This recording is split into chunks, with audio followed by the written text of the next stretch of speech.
Welcome to the latest episode of the Renegade Arcade, a podcast for the players. This is Kyoto, your host, and alongside me, I have Brock. Yo. And we have Tyler. Heyo. And tonight we got some topics to talk about, especially with the past couple of days. A lot of survival horror fans should be very happy. Just earlier, like a couple hours ago, we had the Resident Evil 4, or Resident Evil showcase, I should say. We had some big news for Village, for the Winter's expansion, and for Resident Evil 4 Remake. And so, guys, you're the Resident Evil fans in the room, so what did you guys think overall? I know we talked about it on the live stream, but... I'll bill you for the damages later. Leon's still a cocky, dumb asshole. I love it. Yeah, sorry, farmer, As well he I should broke be. your cow. It looks so good. Louise looks like a total scumbag, and I love it. Exactly. That game Look at our guy gorgeous. cheats at poker. He does. He looks so great. He does. Everyone looks freaking gorgeous. Yeah. That game is something where I was like, all right, they're going to make it more horror focused. How horror focused are they going to make it? And then they have Leon shoot out a lantern that lights a cow on fire. It's and a cow on explodes fire, and poor says, cow. bill me for the damages later. And I'm like, hey! It was like, we're going to go more horror, but not all the way. No, absolutely not. They just brought it in tone with the other two remakes. Yes. This And reminds me just more of like- RE7 and 8, where it's like, it's serious, but also not. Yeah. And you got that absolutely delectable roundhouse kick, man. That was Yes. good to see. And like the more I thought about it, they were very much prepping this with 3 because there's a lot of lines that Jill says in reference to basically Mr. or Nemesis being the most persistent, like horrible ex ever. So there was a lot of prep where they're like, they were getting humor ready for this. Oh, And, yeah, like, they were. Each one of them has gradually made knives more important. That's where it's like, if they ever make Code Veronica, it had the most overpowered knife in Resident Evil history. Like, that has got to be the next... It's funny because the knife was already kind of a bit too powerful already in Code Veronica. Yeah, Oh, man. That's what they need to do. They need to do Code Veronica remake for sure. they do. They probably will after this, because I can't imagine them jumping to RE5 immediately. Yeah, not never. Yep. Just not immediately. Just not immediately. And yeah, there's just everything looks awesome. I can't get over how much it just looks like a prettier version. And this will be like I flip-flop every day between RE2 Remake and RE3 Remake that are my favorite Resident Evil games of all time. Mm-hmm. Like, the only thing that's even legitimately kind of wrong about RE2 is that the A and B scenarios just basically don't exist anymore. Yeah, zapping isn't really a thing. And, like, that stops it from being an exact pinpoint accurate remake of 2, where it kind of, like, took part of the game away. This looks like a perfect version of what the old game used to be, but they improved it because, as we talked about in the live stream, the dumbest thing that happens in that game is, like, Leon is infected for, like, a day and a half with this virus that they give him with this parasite to eventually change him to be the most badass lieutenant they ever have. And, like, he has one scene for 2 minutes, no, maybe 2 scenes for, like, 2 minutes collectively each, where you are randomly like, bruh, and then stop. And then you're good. You go on a chair and then, like, navigate a thing to kill the parasite, and it's gone.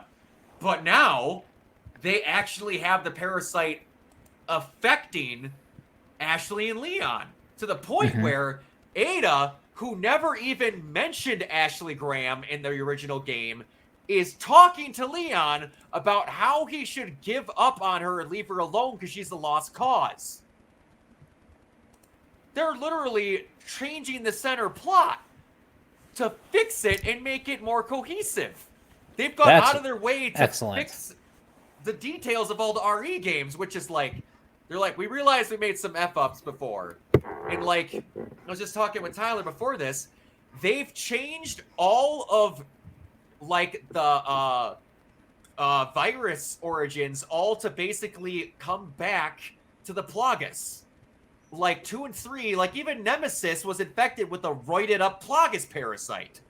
That was not that way came originally. from Umbrella Europe edition. Yes. Yeah, I remember.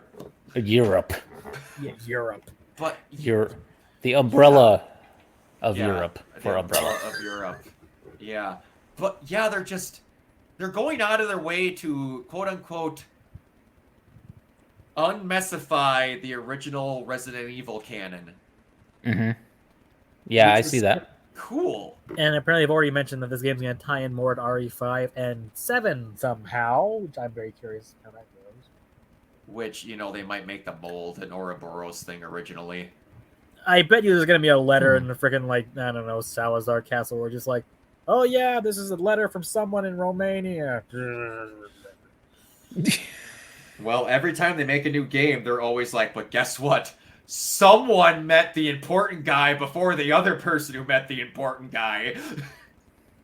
They do that every time. Every time. It always steps back one step. Yeah. But yeah, it looks great. Kiona as the not Resident Evil freak. Oh, I'm lining up to get it day one for sure. Yeah. Good. Oh yeah. Hell yeah. Yeah. Yeah, I'm gonna grab the Winter's expansion too because that looks pretty awesome. Because I was a little bit skeptical about remaking RE4, and now I'm just like, nah, shove it in my face. Want it all now. I was like, oh wait, why would they not put the utmost care into RE4? It's so, man, it's like, it's one of those weird things where I talked about this on the Fresh Takes that I did for Evangelion with Mike and Cameron, where it's like, do you just watch the remake films where they rejiggered some stuff and then realigned the plot, but you don't get what the rejiggered plot comes from if you don't watch the original Neon Genesis? So it's like, do you tell someone that they need to watch Neon Genesis before they watch Rebuild? Because technically it's different, that you'll get a better appreciation. 4's not going to be anywhere near that different with the remake because those films go boom in the other direction. Yep, because it's kind of what I did with the Rebuild Evangelion films. I actually went and watched the first of the Rebuilds, and maybe the second one even. I don't really remember. I think I might have watched the first two of the Rebuilds, and then I went back and rewatched the original series, and it just shocked me how close the first Rebuild was to the original series, and then it just went completely differently.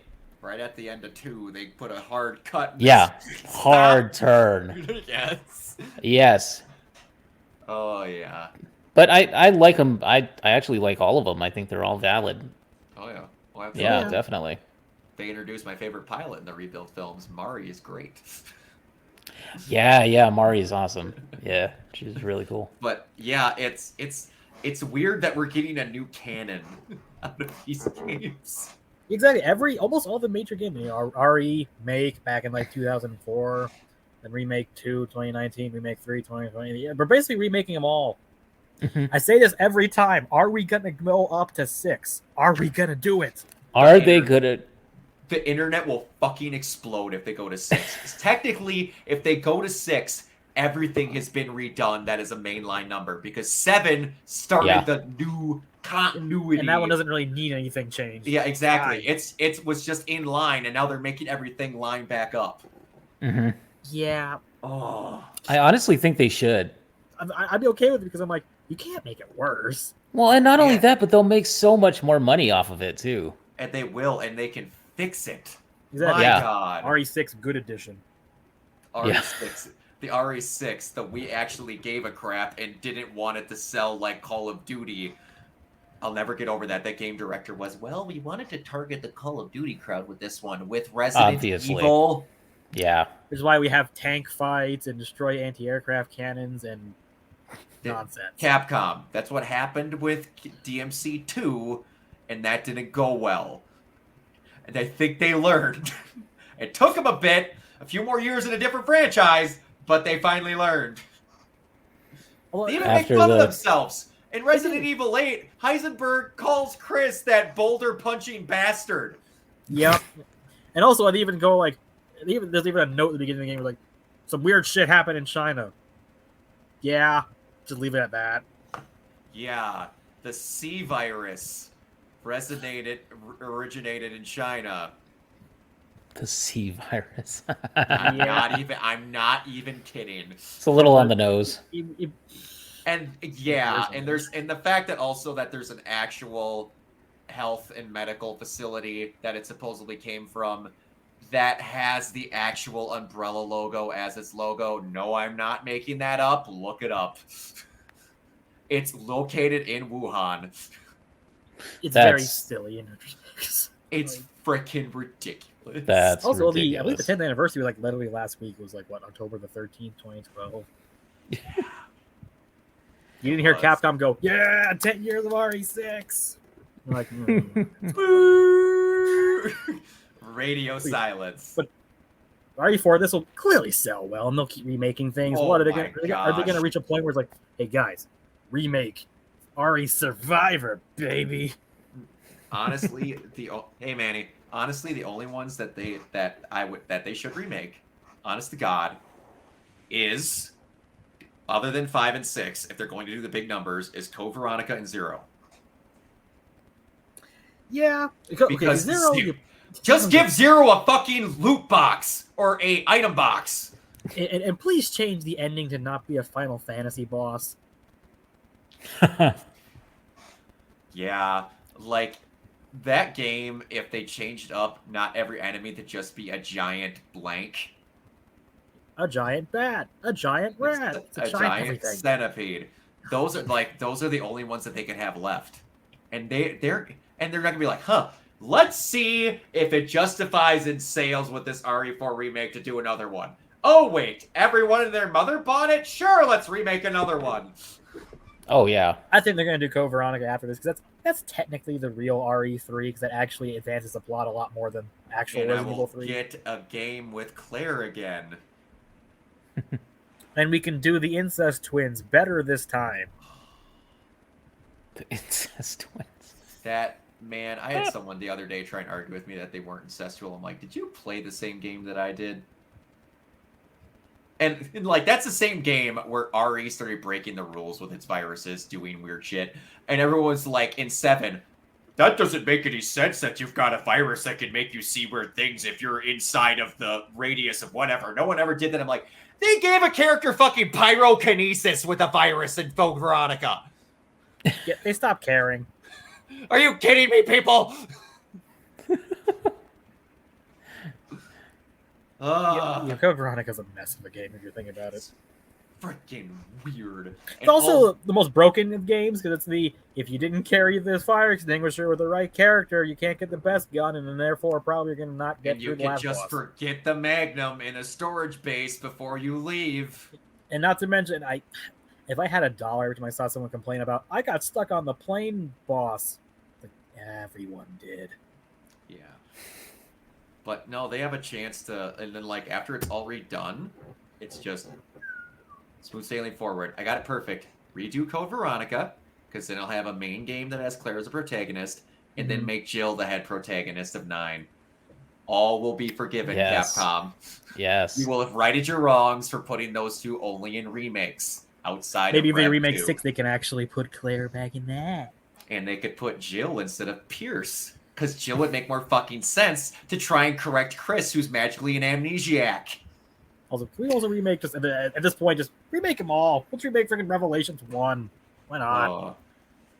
Oh, dude, if they remake the Rev games, I'm like, they're pretty good. Like, not much is wrong. No. I mean, if they remake them, I won't have Jill with an ass that takes up 3/4 of the screen. I mean, would I complain if they remade it? No, but just give me the option to put the Jill size shifter on the normal Jill model. The Jill sandwich. I have a feeling there'd be a whole lot less cleavage in Rev 1 if they redid it. Yeah, we're going to have to rework all these characters, because even amongst Resident Evil and its absurdities, that character of Jessica is a freaking... What the hell? She couldn't zip up that scuba suit if she tried. Okay, hey guys, I cut off one leg of my wetsuit for reasons. We had a character named Jackass. That's also true. And also, suddenly there are 3 boats in the game instead of 1 boat. I was okay with the second boat. When it got to The third boat, where I'm like, oh, fuck off. But anyway, I'm happy. I'll always be happy with Resident Evil news if it's not a esports try again. even Reverse looks cool now. Exactly. Yeah, Reverse looks a lot better. I think they added co-op. They added smartly some stuff from RE8 because that was a real weird. Wait, this game's coming out of RE8 and you're not going to include anything from that game? Yeah, What? and like they even put old face Chris in it. It's so weird. And I think co-op and stuff. Okay. Yeah, but yeah, I'm looking forward to it. It's going to be awesome. Oh yeah. The whole conference is great. Nothing to complain about. Everything I like to see. They need to keep doing the Crypt Keeper style talk around. Yeah, because they realized that everyone liked the Duke, and he's great. Just that voice actor is really fun. Yeah, keep these presentations fun. Don't make them just blank talk and whatevers. Yeah. Well, like if you keep throwing that guy, or if you have in your splice the next conference, and you have the lady who voices Lady D show up, do that. Don't have like some random announcer guy. Or here's our next upcoming project. It's like, shut up! I don't care about you. Keep it in the universe. Why universe. not? Exactly. Speaking of blandly delivered transmissions, what about the Silent Hill news that came out yesterday? It's very fun to compare that now. How did that compare? Yeah, that's my first question to you guys, because for me personally, I think Resident Evil obviously, took it by a mile. But the weird part is I was watching that yesterday. I'm like, wow, Harry Mason looks just like Leon if he aged badly. Yeah. Because, like, Alan Wake, Mason, and Leon all look like the same character that one did drugs, one drank, and one just was straight-laced. I was just... It's the same person. There's, like, alternate universe Leon where he just fell into, like, a drug problem. Yeah, and, like, Blooper Team is using Unreal 5 to make Silent Hill 2. And it looks comparable to the RE engine. Yeah. That didn't look like UE5. Well, give or take. That's apparently they're using Unreal 5, but it's very early, so let's give them credit. Blooper Team isn't known for making super detailed games. The Medium wasn't exactly a graphical masterpiece. No. Among other things. I'm much happier that they are remaking Silent Hill 2 and not making their own, because let's just say subtlety is not a thing Blooper Team's known for. Well, just from a casual glance at like both fan bases, apparently freaking Silent Hill fans are already going, "You Resident Evil people, you always get what you want. Your remake looks better than our remake." Well, our remakes have been going for a while, and I'm going to be honest, their remake is being made so that they have something. And were they ever going to remake Silent Hill 2 if the remakes from RE weren't coming out as much as they were because they were? No. How many games do you think have been remade because of RE2 being a hit? Yes. Many games. They're like there's a lot of them that are also doing it's not just a remake, it's the same thing, but we're improving and changing the This is all Capcom's doing. This is literally they're doing. Yeah. I also think that it does help that Capcom actually has people that are dedicated to actually making and developing games that work for them. This is true. Like the thing I've noticed from like the response already is that scene with James looking at the mirror. Boy, are people not happy with that. We're just like, once was looking at a shadow face. It just James. I said I'm wrong sad. name even. I'm sad. It is James. I've played Silent Hill 2 in so long I screwed his name up. But anyway. It's okay. I knew who you meant. I said Harry Mason. Yeah, we knew who you meant. It's fine. But yeah, it looks slightly more action-y. Like it looks like you can defend yourself more. Which is a change that I'm not sure about.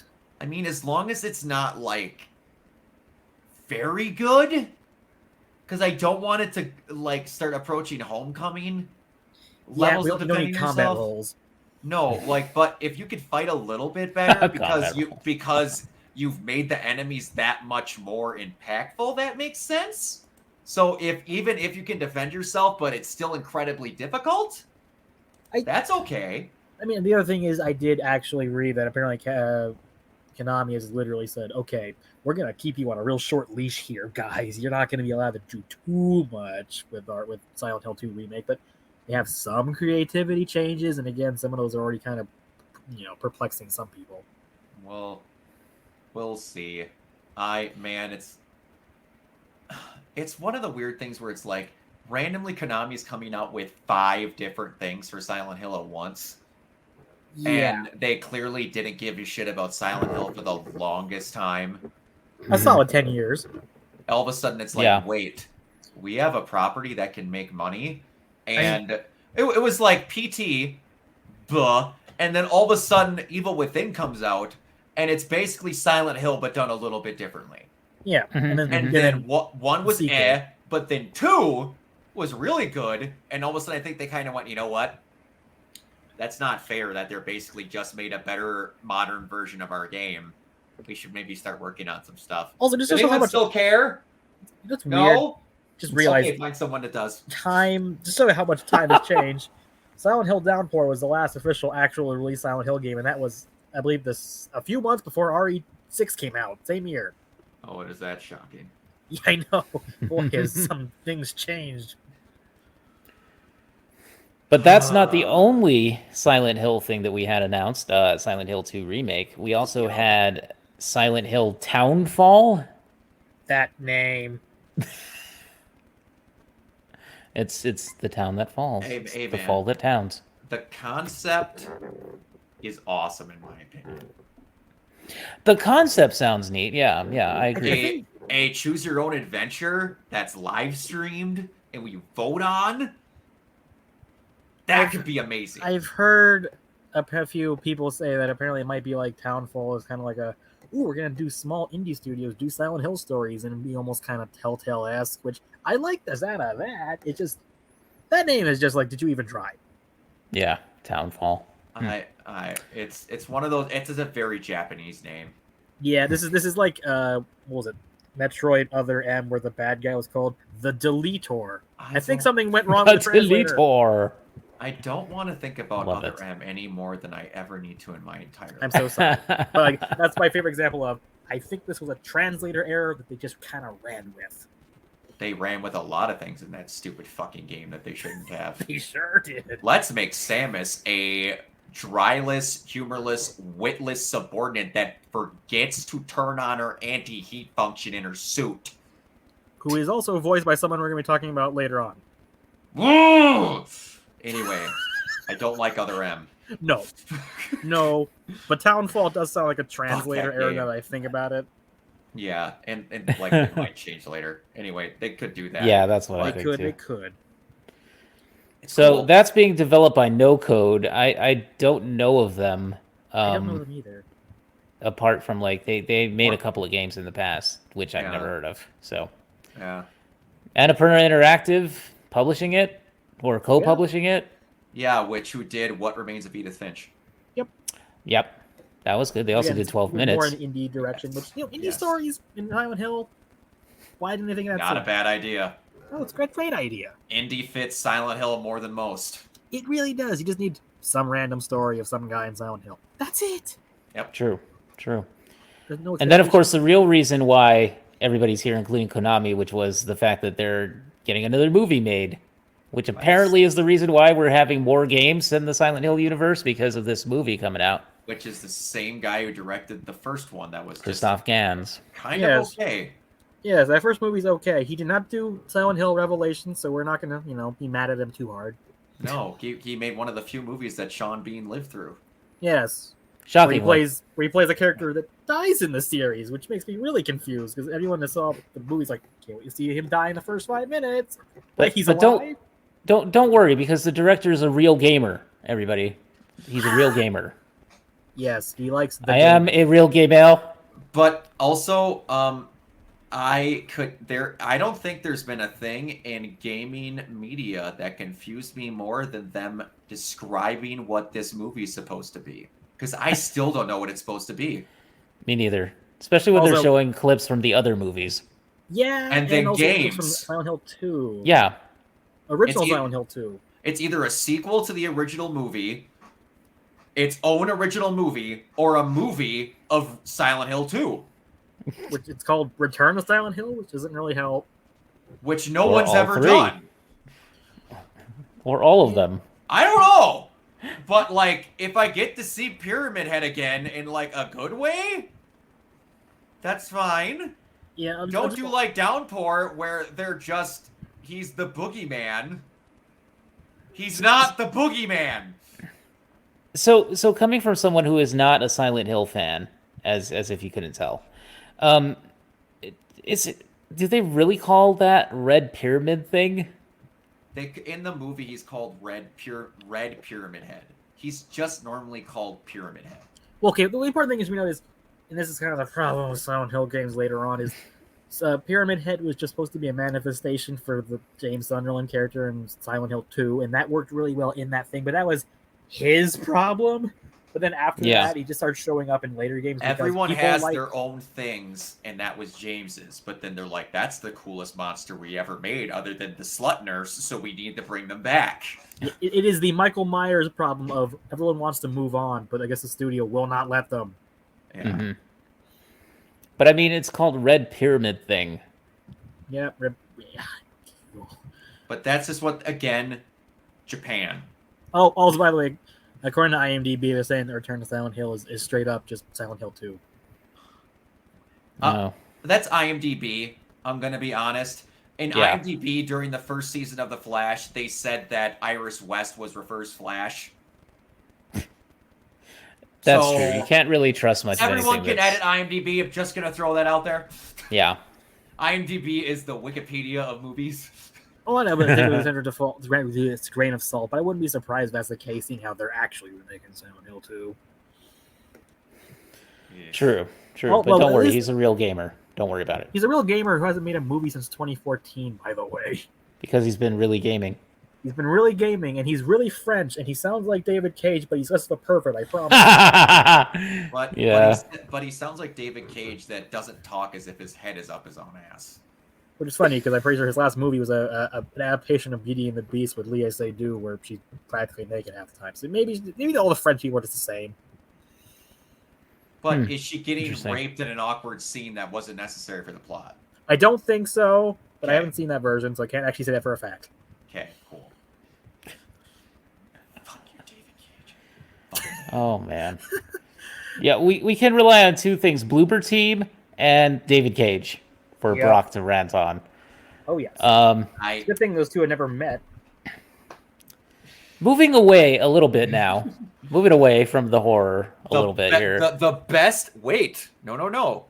Lest Okay. we forget the most creative and weirdest thing that came out. Oh, of yeah, that this was really cool and was weird. Silent Hill F, Oh, that's right. Silent Hill F, yeah. which takes place in like feudal Japan. I was gonna say it's like it's not even just Japan. It's like way in like the past, like 14th century. In case anyone forget, Silent Hill is in like Maine. Yes, this is well established. Yeah, It's so what's all up with inspired this? by Stephen King like lore, so that it's Maine. It's very clearly Maine. And it's Now based like, off a town in Pennsylvania. How are you having a Silent Hill game in Japan? Now, ancient Japan at that. Ancient Japan. It is from a thing that it's from a writer who's apparently very famous in Japan that I've never heard of. Yeah, I looked at the guy's name. Like people used to be popular in Japan, man. He's very popular. Now, if this is gonna be feudal Japan, like maybe the thing that affects Silent Hill came from there originally. Or it's like an alternate universe, maybe. Or like, well, what if Silent Hill but Japan? Yeah, I don't know. Is it a visual novel? Because No, No, it looks it's- like the it's- game. That's just a reveal trailer. No, it's going to be an actual game. They just think it's in such early development that they have nothing from it. Yeah, and here's the weirder part: the studio doing it, not writing it, but doing it, is Neobards, who are the ones who did like Resident Evil Resistance and Resident Evil Reverse. So now Reverse people are making a Silent Hill game. Yeah. Whoop! Reversal. So this is yeah. Also, we didn't talk about Silent Hill Ascension. Oh yeah, that was. Oh that yeah. that was the Twitter one, right? Or no, the Twitch thing. Oh, that's the shit! Twitch Oh thing. shit! Oh shit! No, that's the Twitch thing. Then what was Townfall? And that's Townfall was the other new indie one. weird, yeah. The new actual Silent Hill game that's like in Silent Hill canon. I got those screwed up. That's okay. That's okay. Townfall. That's their fault. Well, I mean, Ascension is like the Dead by Daylight sort of, I guess, type of game or something. I guess. Yeah. Because it's the same developers, right? It's Behavior. Yes, and they also at one point were also before they announced it, were like, "Hey, remember that time we put Cheryl Mason and Pyramid Head in our game?" Yeah. Yes, I do. Yeah, we do. And J.J. Abrams said something about it, and they read that because they were like, "Oh my God, J.J. Abrams! He said something about us! Yay!" People just love David. To be fair, the people doing the CGI are Bad Robot, his company. Yeah. Yeah. So he ain't writing it. It's not going to be Mystery Box Hill. Oh, good. So. Okay, now we can move on. Yes. I'll make one last joke. Silent Hill F. Sure. Great. Looks great. That name, though, you just know if the game fails, everyone's going to say, Silent Hill, press F to pay respects. I also don't know if that name's going to stick. I don't think so. That sounds like a project title. It does. It's going to get a real name, or it's going to be Silent Hill Japan. Everyone's going to just talk like, "Oh, you mean the Japanese Silent Hill?" Yeah, like how Ubisoft wouldn't make a Japan game until Sucker Punch made Assassin's Creed in Japan and Ghost of Tsushima. Then they went, people really like that for some reason, huh? Yeah. Maybe we should actually try that. They badgered us for years. Huh. We can let the intern that's a really big fan of Naruto finally do it. He could stop running through the office with his arms behind his back.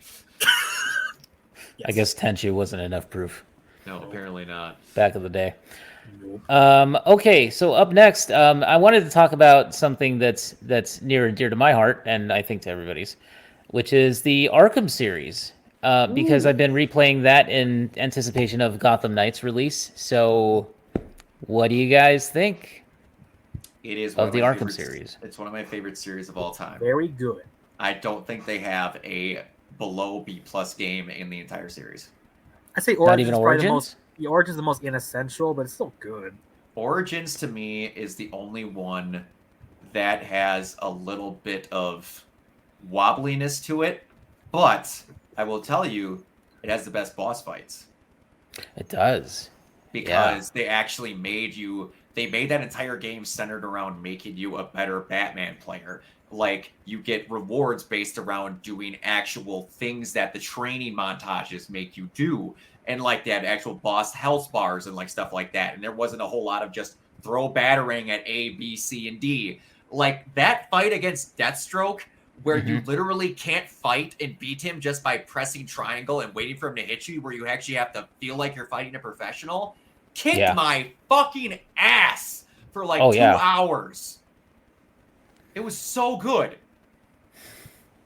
And, just the feeling of it, it was a very different thing. And, it's just, all the games are good. They all aimed for different things. And I'm going to tell you right now, Keona can agree with this because he played it on his PC. Yeah. Batman Arkham Knight. Hold on. Batman Arkham Knight. Batman Arkham Knight came out in 2015. Yes. That game looks as good as some current gen, like, high-end engine games coming out now. It really does. That game is freaking ridiculously good looking. The freaking physics on the rain. Off the charts. Like, when you're just as Batman and you dive off a ledge or something and he just spreads his cape out, and the way the rain just flops off of his cape and stuff, it's just freaking amazing. Yeah. Like, yeah. I don't think I've seen... Go ahead. I haven't seen anything like that in modern games. One of the biggest jump scares in gaming, period, is in Arkham Knight. Fucking Kurt Langstrom over the roof. I shit my pants that first time. He just, I'm like, oh my god. And then they have Joker do it later in the same exact situation. Joker just being a constant presence too in that game, in Arkham Knight especially, was just And the way they did it, they still had Scarecrow be the main dude. Yeah. But they had him be an hallucination in your head. Yeah. They finally let Mark Hamill be absolutely ruthless. And then there's one line, I can't remember exactly how he says it. Ooh, I always had a soft spot for Barbara. It was right around her C4 and C5 vertebrae. Yes. Oh my God. Savage like, Joker. Oh, are they letting Mark put the lines in this game? It's like, damn, son. Oh, it's so good. And like, there's just moments. Like, one of my favorite ones is where you rescue Oracle off the roof and you jump down with her after you get shot off by Jim. And she falls down, and it's after the Red Hood destroyed the Batmobile. And you're just in there huddling up against the thing with Barbara. And she's like, what are we going to do? What are we going to do? And he's just like, don't worry. I have a spare. And don't worry. Lucius made another one or something. One, and he jumps in and takes out everyone. I was like, fucking yeah! Like, of course he did. You know, having gone back and replayed it recently, the Batmobile stuff does not bother me as much as it did before. No, and I'm glad you agree with me on that. That was one thing that I just feel people didn't want to get used to. Yeah, well, I didn't. I'm still iffy about it, but it's hardly the worst thing. No. Because it's like, if you didn't want to traverse around in it, you didn't need to. But in the situations where you needed to use it, it wasn't bad. Is it perfect? No, but... The thing that was weird about, I mean, it controls better than a lot of racing games, if you ask me. Controls better than the Warthogs in Halo. Low bar, my guy. True. I know. But I had to say it, though. I had to throw some shade at Infinite. I'm sorry. Oh, yeah. But, you know, I mean, that boss fight where you're in the Batmobile in the tunnels against Red Hood and he's got the drill machine, which reminded me of Gurren. Yeah. It totally reminded me of Gurren now. Absolutely. Especially where he's like, fuck you, Batman, I'm gonna kill you. Oh my God, it's so funny though. But yeah, I think that boss fight, playing it through now, it was so much more fun and interesting. Like, I think I missed the whole point of it back when I played it originally. Yeah. And that game does some of the best atmospheric horror of all time. When you start getting the random flashbacks of just how much more fucked this version that Jason Todd got from the Joker. Oh my God. Where he didn't die. He just lost him, and he tortured him in Arkham Asylum for like a decade. And he shows you like up close videos of it and stuff, and he like branded his face. I'm like, It reminded me a little bit of like what Paul Dini had him do to Tim in Return of the Joker, Batman Beyond Return of the Joker. Yes. Yeah, it was like that similar kind of thing, but of course that was a cartoon. They couldn't go as hard, you know. They did have to fix how the Joker died, though. I remember they reanimated that. Yeah, they did. They did the uncut version. Oh, that was so good. Barbara's, you know, like her seeming death was a big shock to me this time around because I forgot that. So when I was playing this game this time around, I was like, "Oh my God, did she actually do it, or was that fear gas?" And I thought it was fear gas the whole time, but I was just the only thing holding out hope. The only thing that bugs me, and it's oddly happened in two different DC Comics properties, is how hallucinations interact with real life objects. In Arrow, Felicity is looking at her alter ego that is a figment of her imagination, and she's reading a book on her couch. The figment of her imagination picks the book up out of her hands and throws it across the room as if she was actually there, but she's fake. In Arkham Knight, the Joker, who is a figment of Batman's imagination, picks up the pistol and scoots it closer to Oracle so that she shoots herself, and the pistol's physically there. Yeah. So that was another time where I'm like, that's not how that works. But yeah, that scene where you're supposedly watching her, because man, that's the worst they've, and in a good way, the worst they've ever made Barbara look. Yeah. She's getting around and like she's helping. I get that, but also they've had, outside of the Batgirl from Burnside. That is my favorite Batgirl costume. I don't care how many people hate that thing. Her costume in that DLC is phenomenal. It is phenomenal. It looks great. Oh, what was I going to ask you now? Tyler, do you have any thoughts on Arkham Knight while I try to figure out what my question was? It has one of my favorite depictions of Catwoman. I always like the Arkham version of Catwoman in general, but you know, they gave her own little short DLC. That was kind of cute. Do you think? Yeah, in both games. Yep, actually, you're right. Oh, true. You're right there. That Arkham Knight one's freaking hard. That final fight scene where you have to like dance across the electrocuting floor that gets shorter and shorter. Oh God. No, it's not fun. Yes, but that is one of my more preferable character designs, personality, and the voice actor, who I believe is Ray DeLise. Oh, Grey Delight. Yeah. I believe that's her doing that. Yeah, she's always great. Yeah, she's great. Oh, that was one thing that I wanted to bring up too, because this is going to be a topic later on the show too. What do you think of the recasting of Barbara Gordon in this game? Because originally in City and Asylum, it's Kimberly Brooks, who was also Ashley in Mass Effect. Yes, and it was in BioShocker. Yeah, I thought that was really weird that they recasted her. Because I'm like, she's really good. Because like they even have her voice Barbara in the first Injustice. Yep. Yeah. So I didn't get it, because like everyone else stays the same except her. I almost wonder if like Kimberly had a scheduling conflict. It might have been that. Because from everything I've seen about her, she seems like the kindest person on the planet. So I don't see her getting upset about something or doing whatever, because it was just very odd. Yeah. I think Ashley Greene fit the role also. But yeah, that was weird to me that they just changed her voice completely. Yeah, but it's like, I mean, the new girl did a good job, so I'll give her that. It was just different, but it's cool. Knight has my by far favorite Scarecrow design ever. Yes. They just made him like ghetto Freddy Krueger, and that was awesome. It's so true, though. It was the coolest shit ever. Like, he barely has his face held together. Yeah, seriously.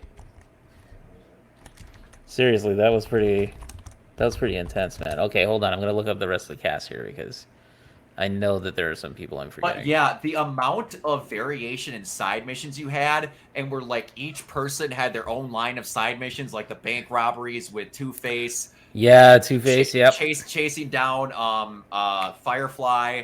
The stuff with Mr. Pig. Professor Pig, dude. That was freaking amazing. with the mutilated bodies and stuff like that. Oh, yeah. And then like even in the DLC when they brought back in the Mad Hatter and you fought through his storybook and stuff. And like the mutated like Godzilla looking version of Killer Croc that they had. Yeah. Yep. And of course Mr. Freeze. Yes. And the end of his storyline with Nora, and how she's telling him like, I don't want to go back on ice. I just, I want to live my life. I don't want to be like asleep all the time. Yeah. Hey, did you know that she got an alter ego and a power set in comics? Yeah, I remember that. Yeah. She was called Lazara because they threw her in the Lazarus pit and she got fired. Oh yeah, I remember that. Power. Yeah, that was a little. Oh, that was like wasn't that in like the War Games, post-War Games era or something around there? No, I barely remember it. It's like a random fever Lazara or something. Lazara. Oh, Lazara. Oh yeah. Oh yeah, but and like the Kurt Langstrom stuff, going through his lab. Kirk Langstrom was played by Lauren Lester, who was the original Robin on the '90s animated show. I never noticed really? that till Was just Dick now. Grayson? Yes, that was Lauren Lester. Yeah, That's kind of cool. That's spectacular. and of course the great John Noble as Scarecrow. But that's like spot on, perfect casting, if you ask me. That level casting is just about as good as they announced before that they're having Tony Todd be Venom. Yeah, That is going to be terrifying. that is terrifying. That is scary. Oh, I can't wait. Oh, I can't wait. Well, how does it stack up for you then in terms of the Arkham games? Does it go like, you know, because we have Asylum, then we have City, then we have Origins, then we have Night. If you had to rank them, how would you rank them? Okay, honestly, I would go. Let's see. I would go Night, best to worst. I would go Night, Origins, Asylum, City. Interesting. I don't think any of them are bad, but in my opinions, the storylines in them, that's what it is. Tyler, what about you? Oh, Tyler? did we lose him? You might have lost him. He is. Until we get him back, Kiona, go ahead. Okay, I'll go ahead with mine then. Well, I like City in terms of the storyline, but I would say in terms of the overall package, Night is the most refined. Yes, absolutely. That's fair. So I would say something like Night and then City. Okay. And then Tuffy. Oh my god, it's like reverse order. It would be Asylum Origins. Yeah. It would be like, yeah. Because Origins for me was the buggiest of them, and also it you know, it doesn't have Kevin Conroy and Mark Hamill. Yeah, that's the one thing where if it wasn't being made at the same time as Night, it likely would have. Yeah. But I mean, Origins is a very good game. So like you said, there's nothing bad about it, really. Yeah. But it's just there's nothing bad about the series as a whole, I mean. So, you know, even though I would rank Origins last, it doesn't mean that I didn't enjoy it, because I really did. Yeah, absolutely. I put Asylum above City, but City's boss fights are better. That last boss fight against the Joker is one of the worst things I played in my entire life in a video game. I hate it. Oh my god, I agree with you. I agree with you completely. That was horrible. So bad. I would go Origins probably is the least, but not because it's bad, and then probably go Night, Asylum, then City. City, I think, is my favorite. Mm-hmm. Yeah, it does have the best fight with Mr. Freeze. Yes, the Mr. Freeze boss fight in City is awesome. Dude, that on highest difficulty. Oh my god, I can't even know. Because there's versions of his takedown. There's versions of his takedowns I didn't realize existed. Really? Because it's 6 or 7 that you have to take him down normally. There's 10 of them that you have to do to get him down on the hardest difficulty. No. You have to use every single thing to get him down. It's insane. I had to get a video to be like, how do you you get him that way?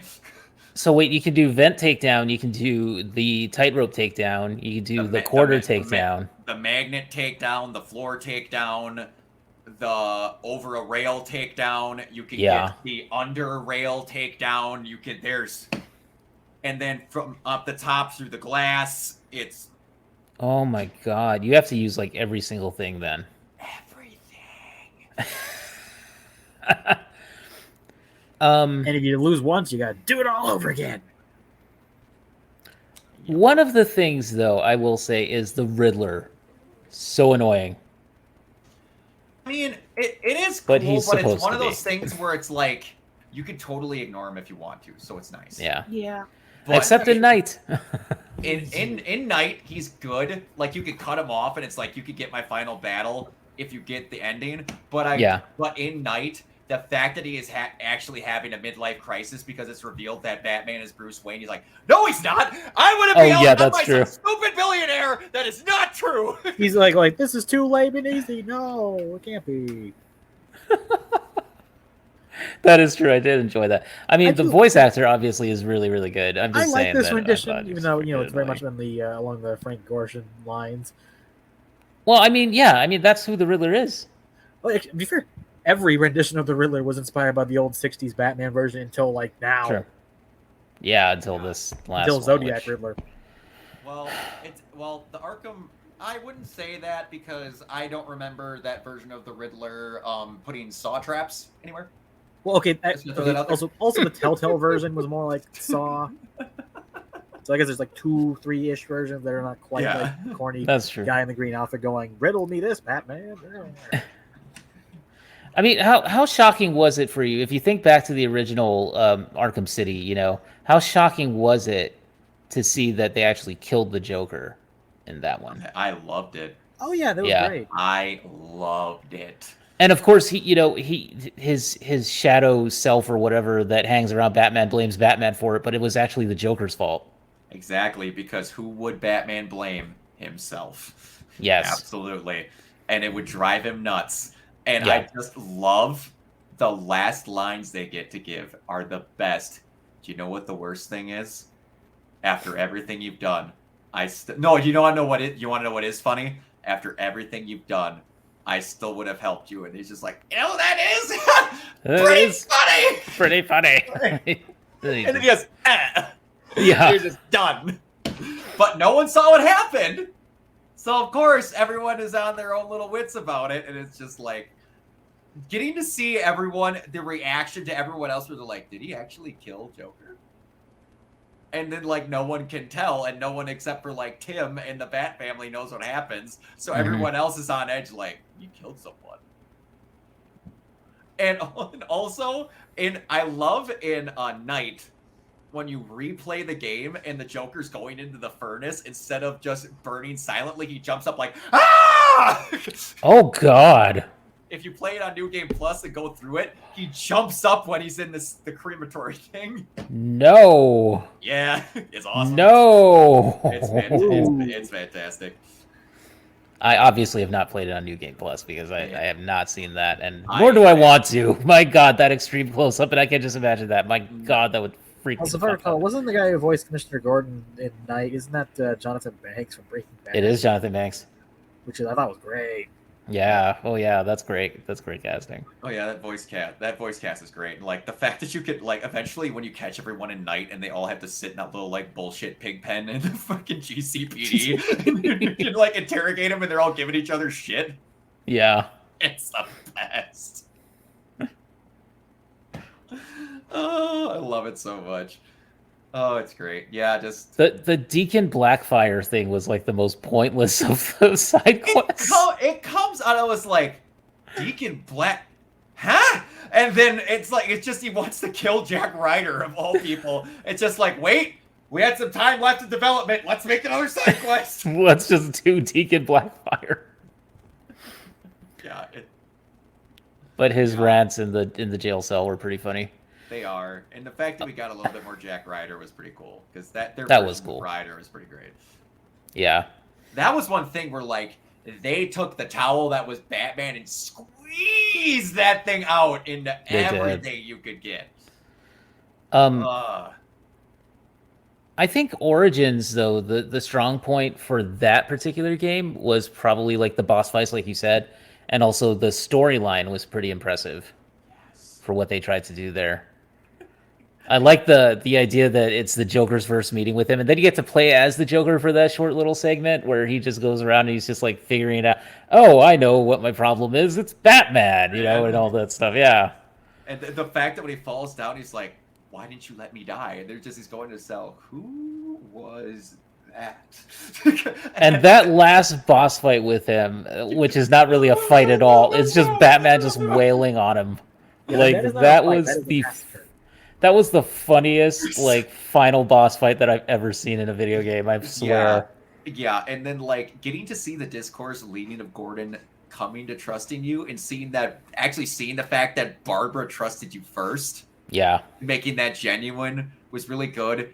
But man, just Troy Baker fucking killed it in my opinion. He did. He was so good. And like him being wheeled in and then, you know, Harley talking to him and just that sly little, has everyone ever called you Harley? Just Harley. Like, Ah! I didn't think I was gonna get these moments, but they're so good. Funny, was it 2013 really was Troy Baker's year because he started off with BioShock Infinite, then Last of Us, and then I think wasn't that like the same year Arkham Origins? Like, I don't remember.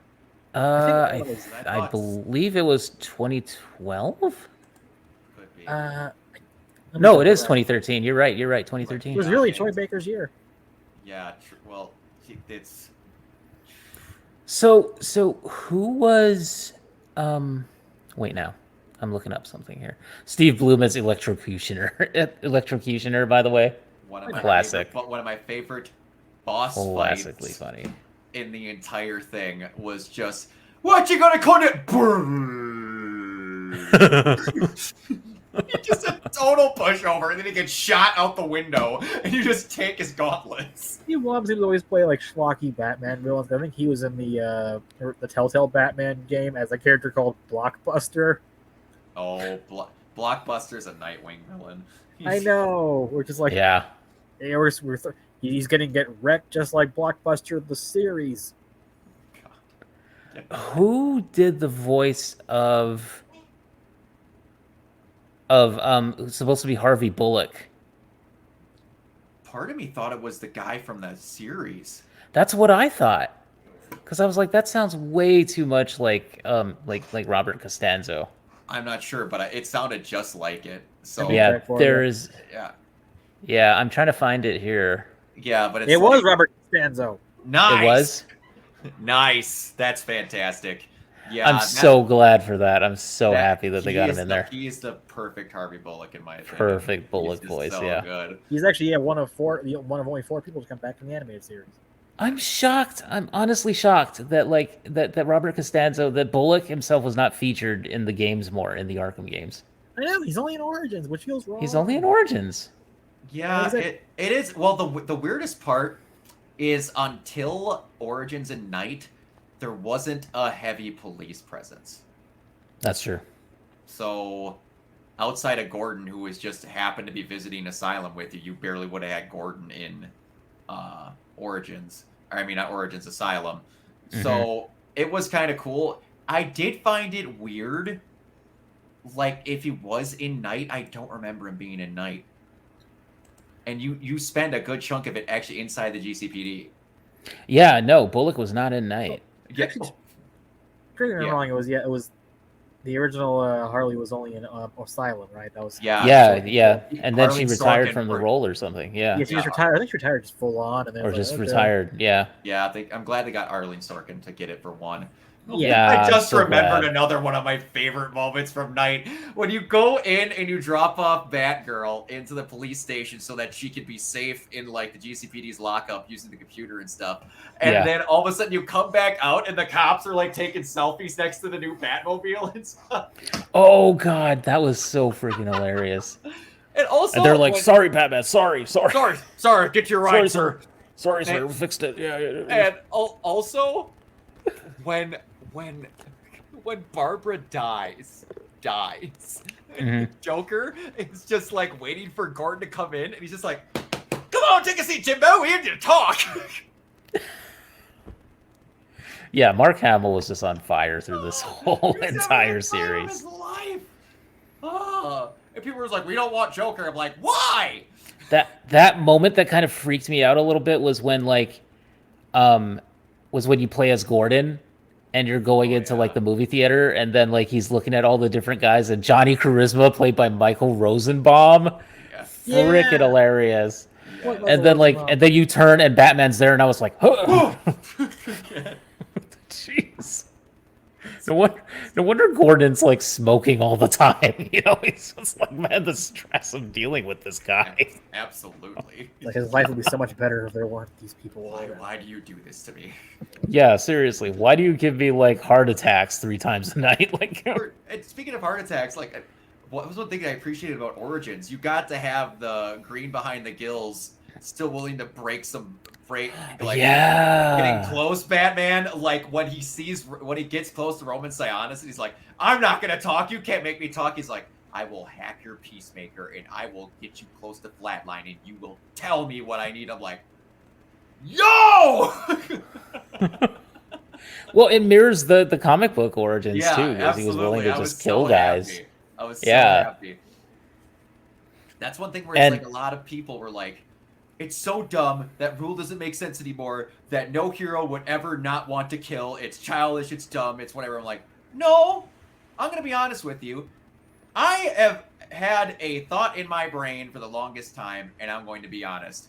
Batman will not kill you. Your hospital bills will. And I'm going to tell you right now, I would much rather be dead than what in any of the states I have left the thug in Arkham games. yeah. He will leave you begging for death because guess what? You're a low-life piece of trash, and if you wouldn't have picked up a life of crime, you could have been sitting at home with your family. And I'll make sure you remember that, and I'll give you a second chance. And he had the shot gloves in that game, so like, didn't he do that to Bane, where he actually cut off like? Where that was the thing where in the fight where Jim Gordon was gonna die if he didn't kill Bane. Yeah. And he kills him, and then Jim's like, I knew you weren't any different. He's like, shut up, I need to concentrate. I'm restarting his heart, and he jumps up. He's like, you're not a killer. He's like, I don't do things that way. And I'm like, seeing the wheels turn in Jim's head of like trusting him, that moment is so good.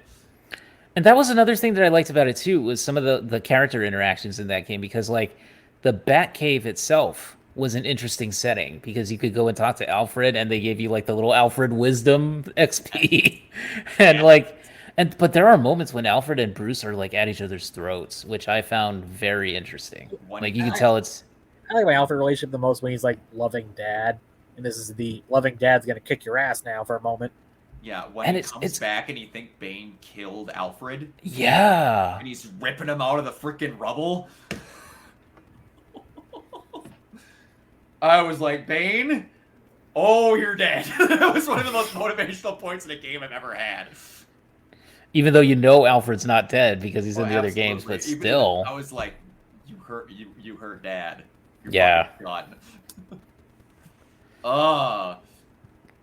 Yeah, I mean, the funniest thing though, I think the funniest line in Arkham Origins was in the Mr. Freeze DLC, where Alfred says to him, "By the way, sir, your glue-perangs are no longer like you can't use them anymore because the glue has degraded or something." It's like I just couldn't quite get that one to work. My favorite line from Night.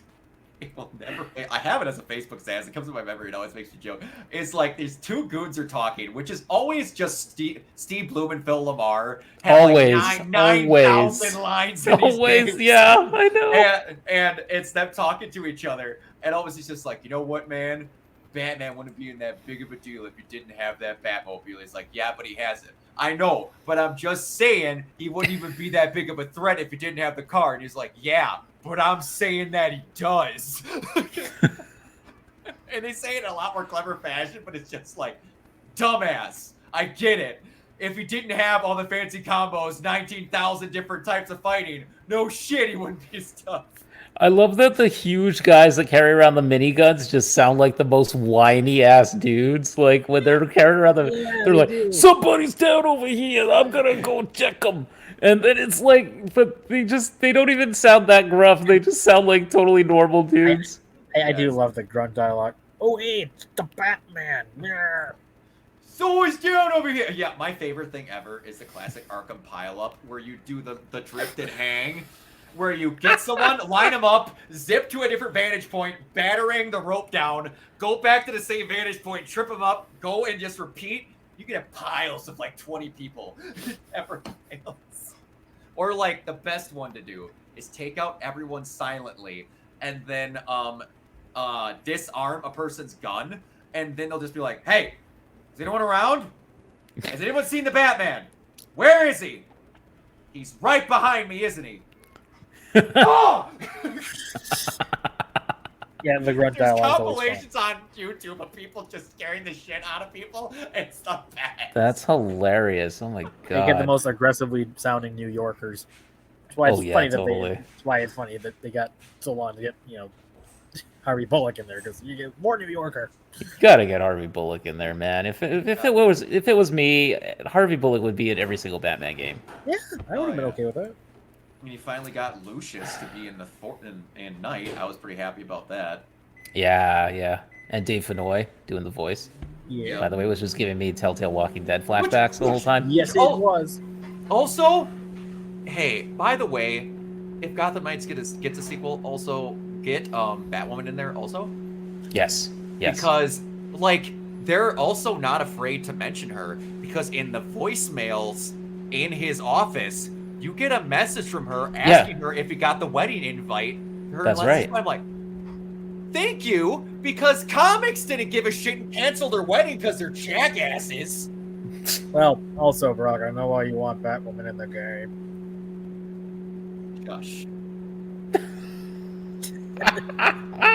I said I wanted Cassie Kane. I want Batgirl. And get Duke, get the Signal in there too. Oh yeah, Duke. They get Duke Thomas in there, yeah. Everybody. Or Jace Fox, even. That would be kind of interesting. Batwing, which I hate they gave him that name, but he's another Fox. Batwing, yeah, Batwing. Like, yeah, I mean, they could totally do a lot with the sequel for sure. Characters in, it'd be awesome. Yeah. But yeah. So 2 more things before we get off the Arkham topic. The first thing is, Azrael. Yeah. I wanted to talk to you about that because how did you feel about that whole side quest there? And did you make which choice did you make? Did you make him go against his programmer, or did you make him kill Batman or try to? I made him go against his programmer in the first one. Me too. I really like that you actually went into like the reprogramming. Yeah. And how it wasn't the Azrael that becomes Batman. It was it wasn't Jean-Paul. It was the other guy whose name I can't freaking think of. But yeah, Michael Lane or something like that. Michael Lane, that could be. But yeah, I thought that was really cool that you had him be an overarching character starting in City. Yeah. And now we had those really hard training montages where you like couldn't touch walls and all this other stuff. Yeah. I think it is Michael Lane. I think you were right. I think so. I think his name was Michael Lane. But yeah, I mean that's interesting though that they used that version of Azrael and they didn't use like the Jean-Paul Valley version, because I guess they would have thought like, oh well, the comic book fans are gonna pick up on it then that he's obviously gonna. Oh, trust me, they got mad enough at the fact that they have Tim Drake and Barbara dating in that continuity. It's like, oh god, seriously though, guys. In one continuity, she almost dates freaking Jason Todd. Like, they show text between them talking about possibly hanging out in a non-crime fighting fashion. They're human beings. They can date who they want. For crying out loud, to Tim. They aged him up anyway. They aged up Tim Drake. They did. I'm forgetting his name. Not Paul Dini. Who's the other guy? Bruce Timm got his weird fantasy on screen finally with the freaking Killing Joke, where he was just obsessed. Oh god, with Batman having sex with Barbara Gordon. He prefers that relationship, which I don't get. I don't like that at all. I like the father figure relationship, not the we got a bone tonight. I just don't see Babs as going after somebody like Bruce. Like that doesn't seem right. Better. To me, yeah, exactly. She's like better than he is. Like, why does she need him? The weirdest thing is, like, did you read the Batman animated series tie-in comic where she got pregnant from him? No. There was this thing where, like, where I'm pregnant, and then he goes, tell Dick congratulations, it's not his.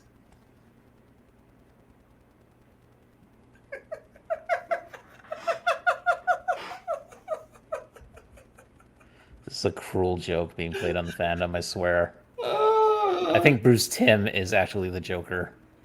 Yeah, I think Bruce Timm is a genius. Just has a very specific is the real hero here. No kink shaming here, but dude, no. No. I do not accept that. No, like you said, she's better than he is. Why does she need Bruce Wayne of all people? Babs is so much better than him. And you know who would admit to Babs that she could do better than Bruce Wayne?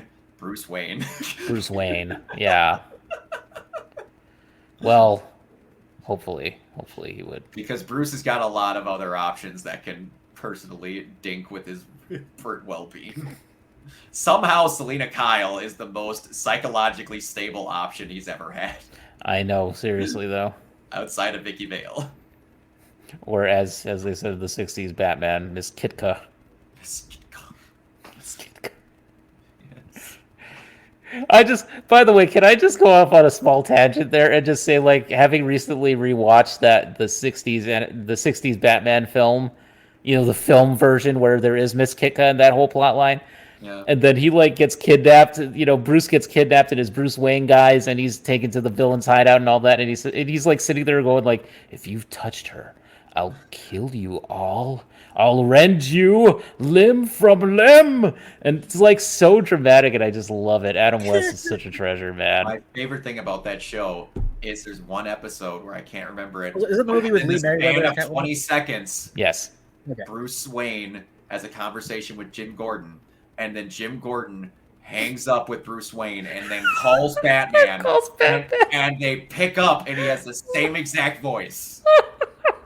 It's my favorite thing ever. It's like, Jim, you're smarter than this. It's running along the wharf. And they call the same phone line. They call the same phone line, exactly. And he's running along like the docks or something, and he tries to throw away the bomb, and there's like nuns walking by. And the best part about all that, everyone makes It's fun so of it, stupid, saying but it's that great. Batman has shark repellent. The best Yes. part about that, someone pointed it out, that is not Batman shark repellent. It was shark repellent in a random helicopter that Batman found. Exactly. There's shark repellent and like stingray repellent, and like there's all these various repellents. It's awesome. I saw a meme the other day it was very courageous of Christopher Nolan to lovingly remake the third Batman movie to have an exact same ending as the 66 Batman film with him running with the bomb towards the harbor. True. I know. I love the Aural Knots version of that, by the way, where they have like Pump Up the Jam playing in the background as he's flying off. What? They did. There's an Aural Knots. I know. I'm impersonating Bane who's watching Yeah. fly away. Oh yeah. When he's got like Mortal Kombat or something, and he goes like, "Seriously? Seriously? What did Oh you my eat? God. A frowny biscuit? A frowny biscuit?" Do you know when I look at you, when I see, what did you eat this morning? Bagel and cream cheese. When I look at you, what do I see? Bagel and cream cheese. What did you eat? A frowny biscuit? And the guy's like, the John Daggett guy just sits there and goes debated. He's like, "You're pure evil," and he says, "Do you know what happens to your body without fiber? without fiber?" This is what happens to your body without fiber. Ah! No more blueberries. That Ariel not. He's like, fucking best. "They cut the fiber. Strawberries are packed with fiber." My favorite part is when he's sitting there reading that thing. Let's read the lunch bonus for this morning. That's a little high in fat. Gary, are you serious? Pizza? Gotham City isn't even known for it. I love that moment too. He goes, "We're all going to better ourselves, starting with food." Dude, I need better for you. I need better for my men. Oh my God. Fatality. Truly the most amazing thing. Flawless. One of the most amazing videos on YouTube. My God, if you people haven't seen the Aural Knots. It's the Aural Knots. Oh, it's the best. The Bane redub. Okay, but anyway, getting back to, so my final thing that I wanted to ask you about Arkham Knight was the Nightfall ending. I liked What? it. Yeah. That for a hot minute made me go, "You're gonna make a Batman Beyond game?"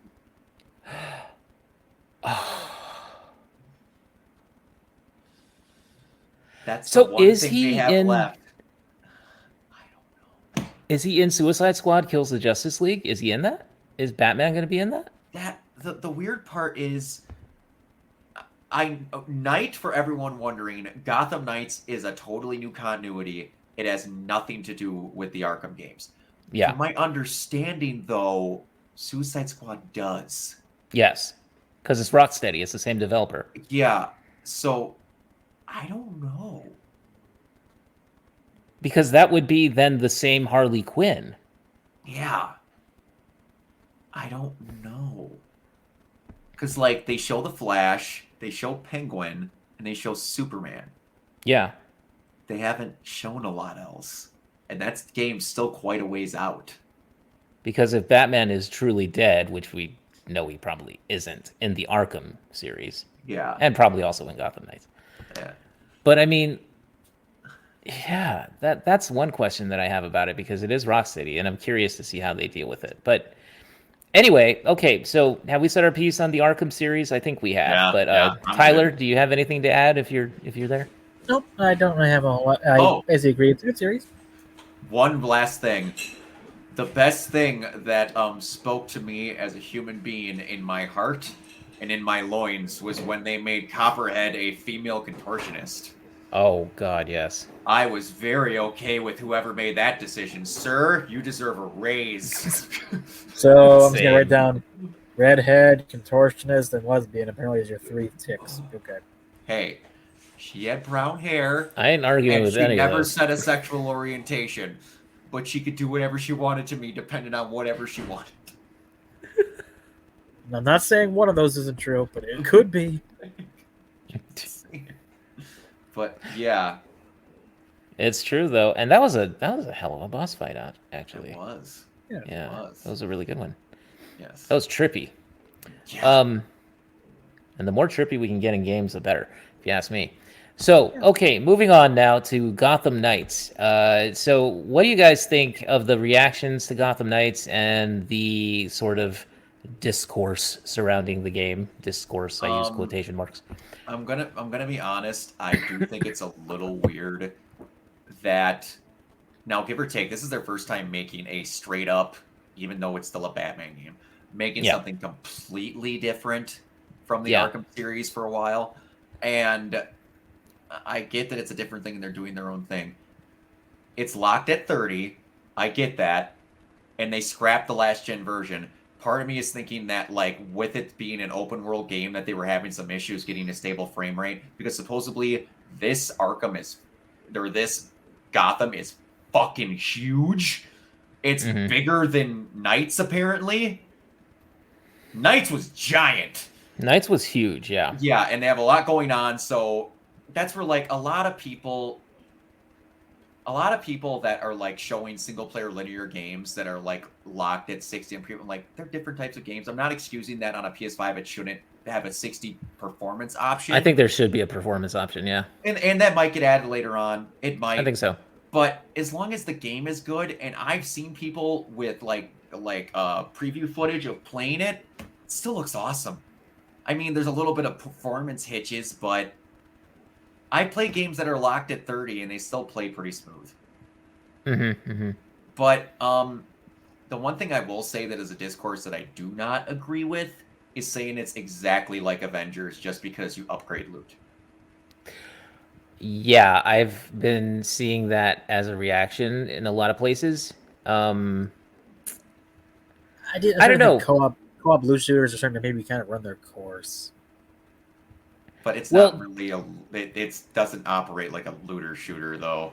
Do you think this was initially planned to be a games as a service sort of live model kind of game? I don't know. I don't think so, because it seems like they're very bearing down on what they wanted. This seems like a if this works, we'll make a bigger version next time type of game from what I have seen. I mean, thank God, I'll give these guys some credit that I'll give WB Montreal some credit here that they're at least not making it, not shoving in microtransactions and that sort of thing. Just as I'll give Konami some credit for not showing us Silent Hill NFTs. Thank God for that at the very least. But like, yet. When the movie comes out, we'll see how that changes. Yeah. But the NFT market is, whatever at this point. But like, I don't know. For me personally, I could see like maybe there's some bones in the design that seemed like they were, like sort of serving a live game kind of model. But to me, because they're doing away with microtransactions and stuff, even if they took that away in the in the 10th hour of development or something, like I would still say that's a good thing. I wouldn't hold it against this game. The thing that makes me feel like it wasn't meant to be like a live service because they have upgradable gear is the fact that this game is incredibly based in being an RPG. True. Where it's not like you get your gear to augment your stuff. It's not like everything is a normal, everyone fights exactly the same, but you also just have gear that takes you forever to grind. Yeah. Like, you can get legitimately everything. Your skills go across everyone. There's a couple things you need to do differently, but there's a couple of them where it's like, there's going to be a grind, obviously, but if the grind's fun, I don't care. Yeah. That's the big secret in a lot of these games is the grind fun. Yeah. I have played every Far Cry game since 3. They've made the same damn game every time outside of Primal. I've played every one. Why? Because they have the funnest loop known to man, in my opinion, down to a T. Mm-hmm. I mean, I slightly disagree because I kind of sort of grew old on that series after Far Cry 4. Oh, that's fair. Yeah, the latest one, I'm like, it was cool they brought back Voss. That was nice. What do you think about Gotham Knights, though, Tyler? Do you have any plans on playing it? I maybe might, because I'm like, I do like the. Actually, there's not a whole ton of games where you can play as Batgirl. Just cross. Yeah, there's not a lot. With Arkham series, there's not a lot. Can't remember the last one that wasn't a fighting game. Yeah, yeah. I mean, that's the thing that I like about this game is that you actually have different characters in the Batman mythos that you can play as. It's not just you're going to be Batman and maybe Robin or Batgirl for like a chapter. It's not quite a looter game, but it's in the vein of that, and it's more co-op focused. Which co-op focus kind of lives and dies on if you have any friends at any given time, which can be a plus or a minus. Is there crossplay on this? I think so. I don't know. Crossplay is becoming kind of more common, so I think. But let me see. Let me check. Everything that I've seen where it's like, that's one term that I feel has lost all basis now is looter. Mm-hmm. Just because it has loot, it's automatically a looter now, unless it's a game like Dragon Age where they're like, no, that one's an RPG, but it has loot in it. No, that one's an RPG. But what if it plays just like Dragon Age? No, that one's a looter though. There is no crossplay on this game. Oh, that's disappointing. That's slightly disappointing, yeah. Well, be that as it may, I mean, I get the feeling for Gotham Knights. This is how I think my reaction is going to be, and we'll come back to this in a later episode, and we'll tell you what we think. But I think that for me personally, the criticisms that I've heard give me slight pause in terms of the grind itself and in terms of, like, just some aspects of the presentation don't look great for me personally. But I did pre-order it, and I went with the deluxe edition, and I went on my PC, and I'm going to play it, and I'm going to see how I like it. So I'm going to give it a fair shot. Because, honestly, I just like the fact that you can play as Robin, Nightwing, Red Hood, or Batgirl. I mean, I still need my Steph and Cass, but, maybe they'll be in the sequel or maybe DLC or something. If it does good enough. We shall see. And I like that you can play the whole game as one person and get different scenes with each one. Yeah, that's cool. Center the scenes around whoever's interacting with it. It's not just like, hey, Batgirl, what are you doing here? Batgirl. Oh my god, that's funny. But yeah, it's like a lot of people are like upset that it doesn't have the Arkham style of combat. I'm kind of cool that this one plays a little bit like the latter Assassin's Creeds and Witcher. Mm-hmm. That to me is a little different. It go like I said to you while before we were recording, that goes a long way into actually making all of them play differently. Yeah. Because what's the point of having more people? I'm okay with it being like the more recent Assassin's Creed games because I actually really like the Odyssey, a lot of it actually. Yeah, the lights and heavies. And that's fine. Like I was telling him, there's not a dodge button anymore, so you can't just sit in a corner and press triangle and wait for people to attack you. It's more like skill-based. Yeah, that's probably a good choice. Yeah. Now, what do you guys think of the voice cast for this game? The little bit that I've heard, I'm okay with. What we've heard, yeah. The people that I've heard say the guy who voices Nightwing does an unbelievably good job. Okay, I could see that. Yeah, he sounds pretty good in the trailers. Yeah. I think for me, Batgirl sounds a little bit weak, but I've always said that. But we'll see. We'll see how it goes. I don't know the Because voice her actor. original- Babs is my main. I'm gonna definitely play as her first. So It was gonna be my so name am if I. I got it too. So am I. It's going to be her or her or Dick. One of the I don't two. know who the Yeah. voice actress is though. I don't recognize her. it's her name is America Young. She is the voice of Barbie America Young. That's a name. as well. A lot of that cast is like done some minor stuff and then come up. Like it's They're a like- lot of new people. Mostly cool. new that I can see. Yeah, Kari Waldron is Harley Quinn in That's this. probably the most and noteworthy she'll- person. Yeah, and she'll do very well, I think, because she's a really Oh, yeah, great she voice always actress. fine. She's a good actress. So. Yeah. Yeah, But I'm okay and I with new like people their trying. version of Harley. So Like- yes, it looks New awesome. people. Sometimes it works. Sometimes it doesn't. I'm willing to give it a shot. Yeah. yeah, same. It's better than Tara Strong doing it again. Oh, I would Which- love to hear Tara Strong do Even though- I never Batgirl complain. again, though. I mean, yeah. It's like I I mean- guarantee you again, she's doing Suicide Squad, so they're like someone else has to pick this up. Yeah, somebody else Yeah, I has to think do that's- it. Yeah. I actually, when I met Tara Strong, when I got to meet her, I told her that I loved her Batgirl. Like that was the She's good. voice for me that really A lot of people cemented forget her that. as like an awesome voice actress. Even though it's just like her voice, but just the way that she played Barbara in that, the way that she played Babs was just so like over the edge. That episode, man. That episode is my favorite episode of the Batman animated series. It is so freaking dramatic. Like, yeah, just slightly.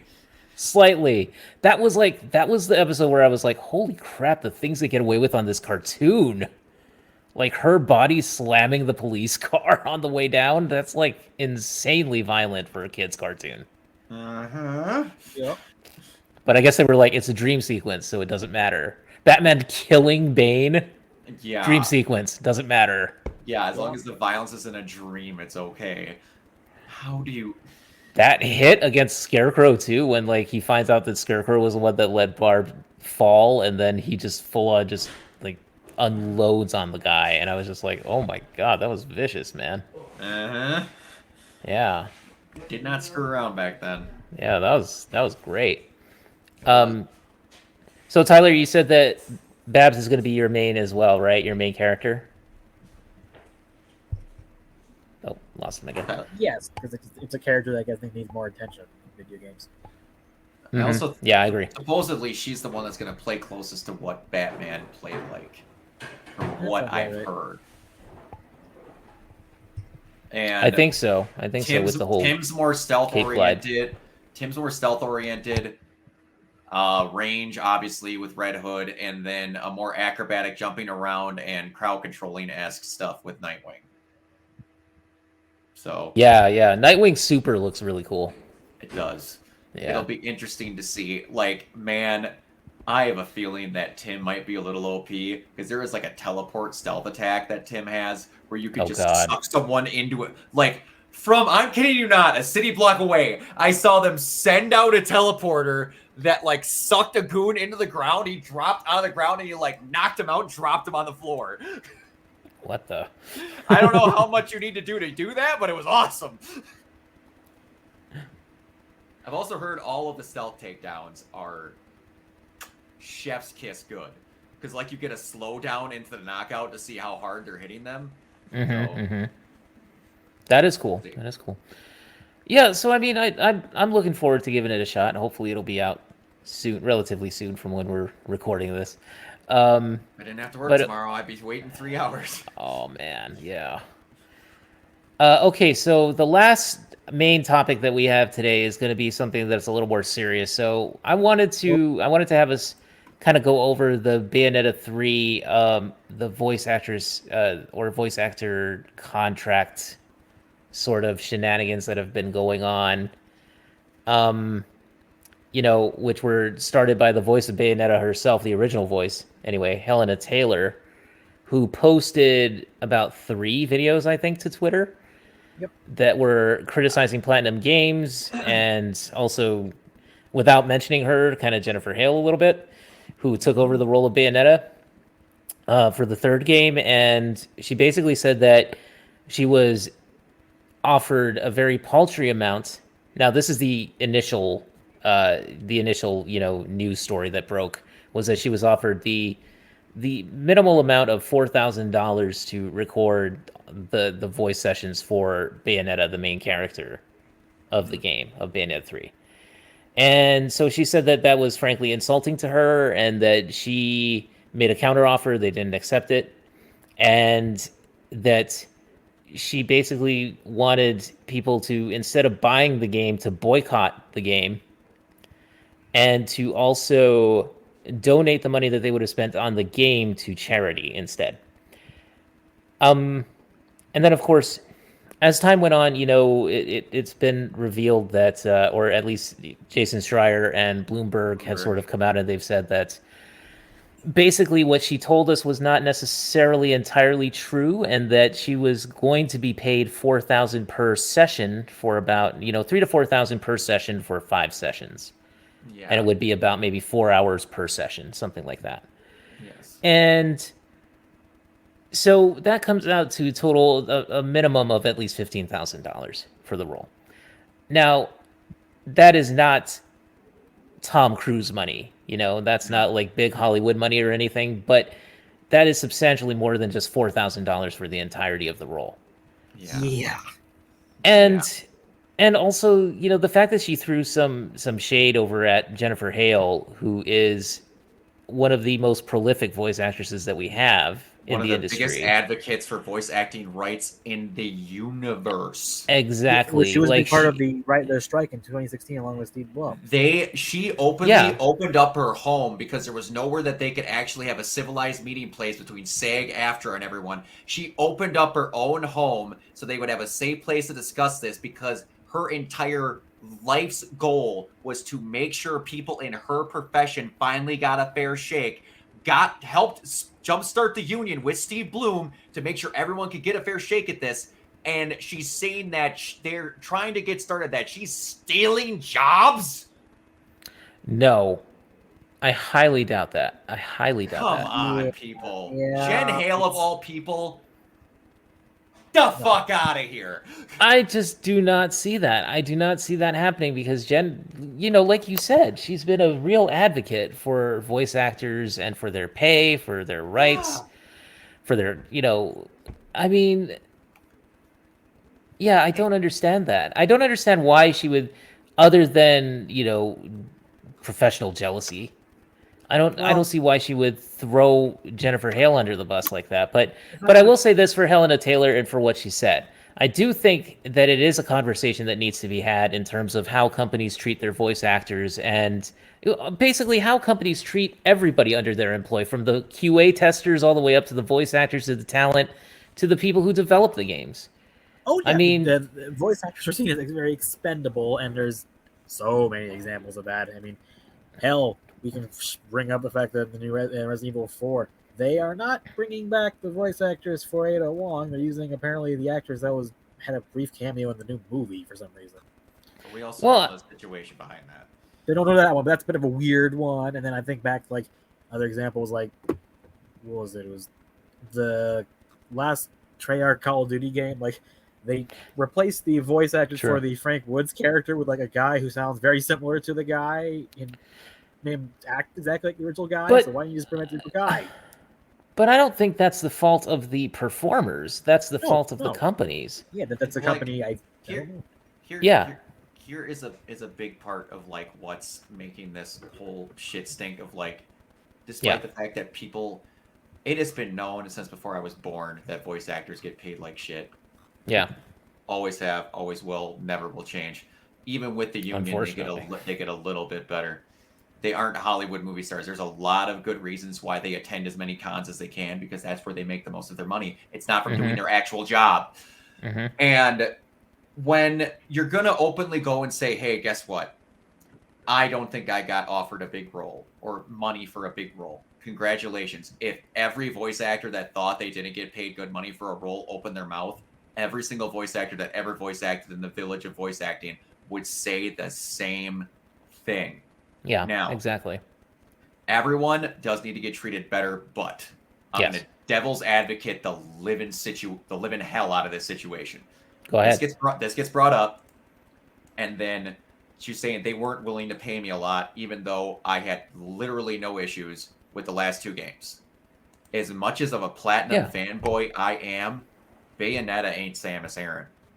Bayonetta is not Lara Croft. One thing Platinum Games is known for is making really good games that nobody fucking buys. Except me. Yes, you and the 5 other people. No one buys these because they are hyper-stylized action games that are for a niche thing, which is why Hideki Kamiya left Capcom, because he wanted to start a studio to make just these That's what he wanted to do. All of it started with freaking the game that was all about punching and putting together combo strings that did not sell worth a shit from Capcom. Remember Me? No, that's not from Capcom. That was initially from Don't Nod. That was Don't Nod. Are you talking about Beautiful Joe?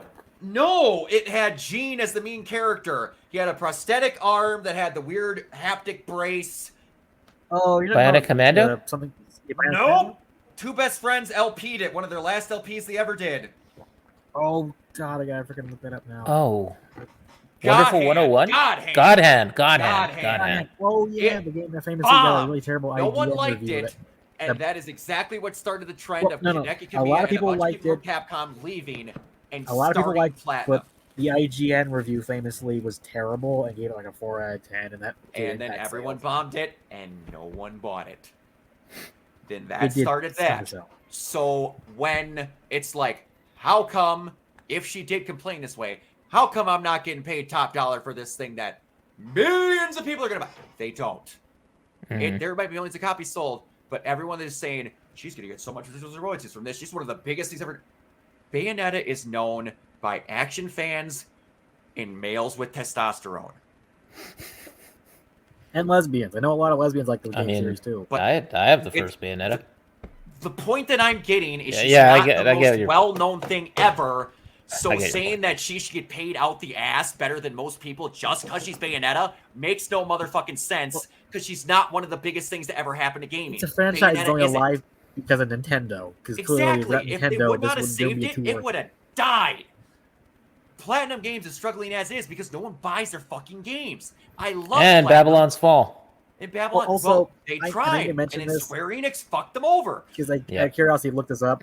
Helena Taylor has not done a whole lot of things. She's done like 2 anime appearances and then Bayonetta, and that's it. That's more.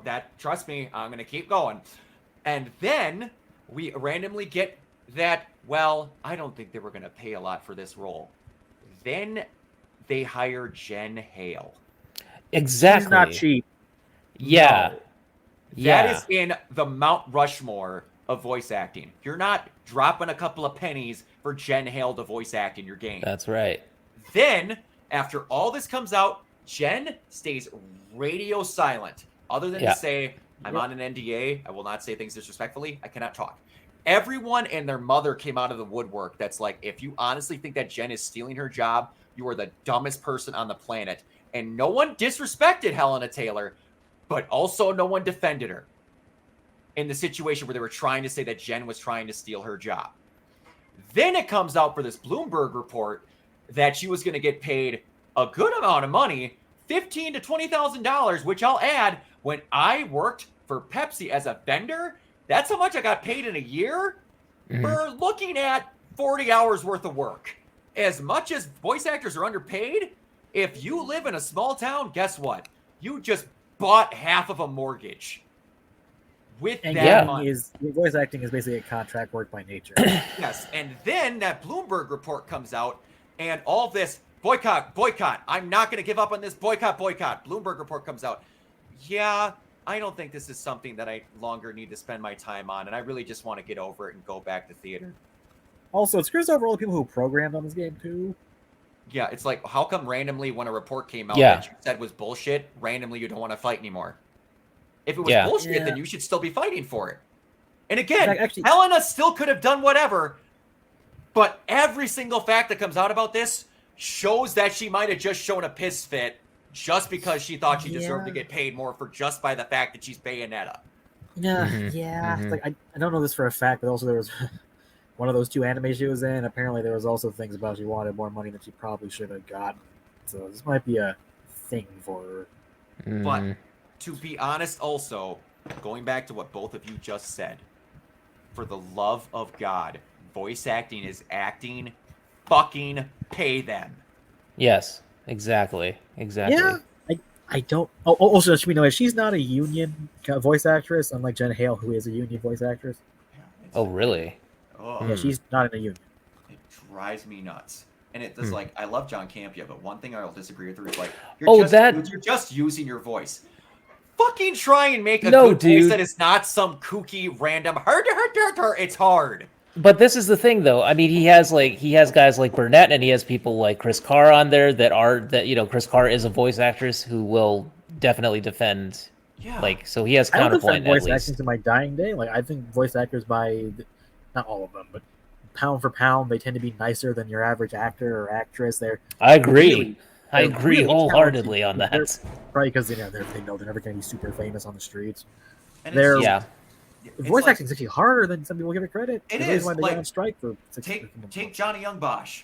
That dude does the same voice every time, but he does very distinct variations to where you can tell it's different. But then you get people like we mentioned Troy Baker earlier.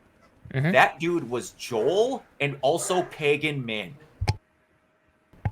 True. Yeah, and Joker True. and all these characters. Yeah, That's one guy.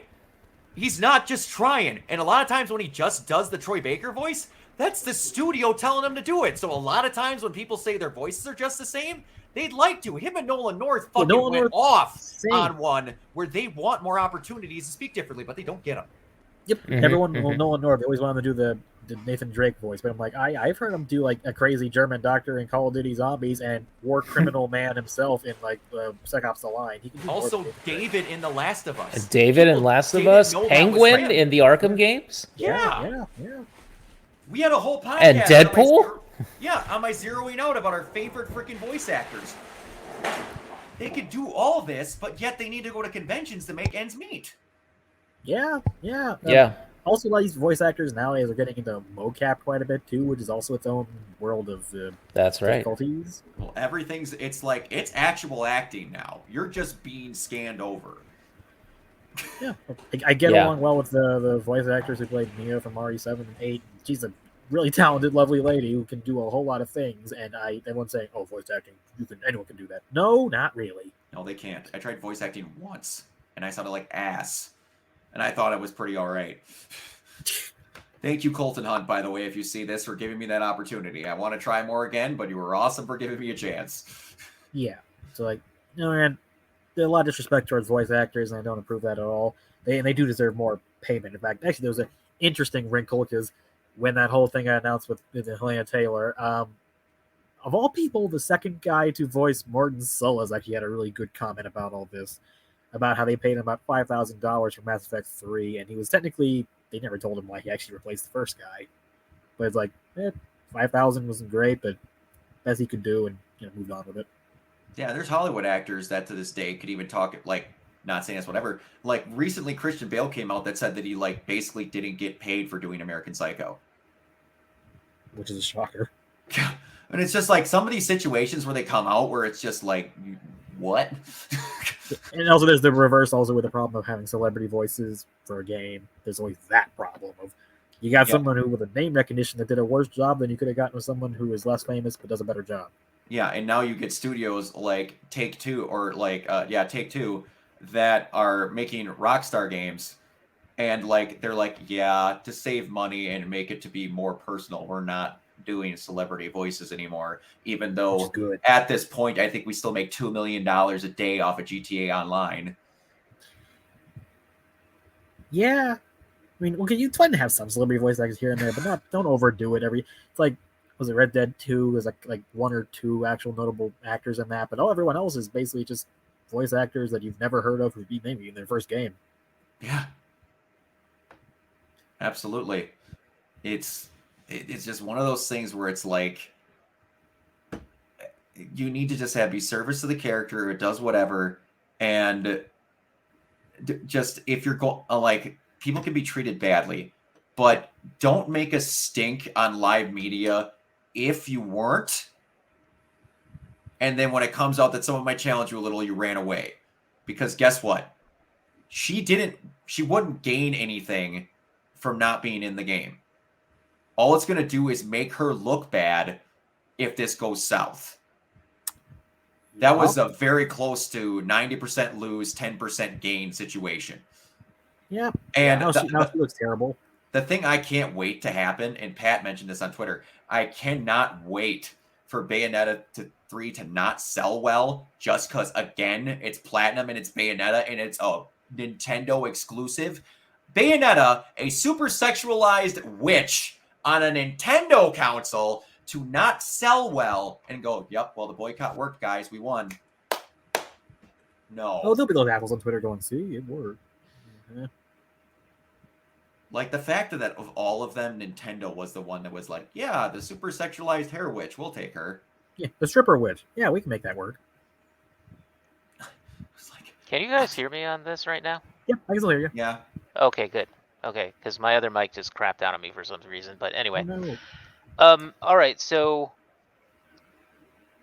yeah, I mean, I totally agree with you guys in what you're saying. I think that it's gonna probably come back around and backfire on her a little bit, but especially asking for the boycott thing, which I totally don't agree with. I don't know. Boycotts for me, it's just like you're discounting all the other people that worked on the game itself or the movie or whatever it is. If she had been paid next to nothing, I'd be like, okay, I can understand where you're coming from. Maybe I won't buy it, but then I'm like, now that's like come out that she actually was no. But also, yeah, sure. I mean, it's a personal decision, whatever the person decides. I got treated badly, so screw the 300 other people that worked on it that want to see their thing get out. I don't care about them or their families. Boycott the game, please. Whether you got treated badly or not, are you kidding me? I guarantee you every single worker there didn't slight you, even if someone that was higher up did. Yeah, exactly. Like, if I got fired from my job tomorrow, I'd be like, I had a bad experience. And then I'd go away. Like, what are you gaining? What does burning bridges gain you? Exactly. That just made her go, well, we're probably not going to hire you for a voice reel at a different studio. Yep. And this might in boomerang and result in studios going, oh, voice actors are even more interchangeable and we can pay them even less. Yeah, like you just said with Morton Solus. He just went, all right, and did it. I did. That's all good. And honestly, they've never explained why they changed voices.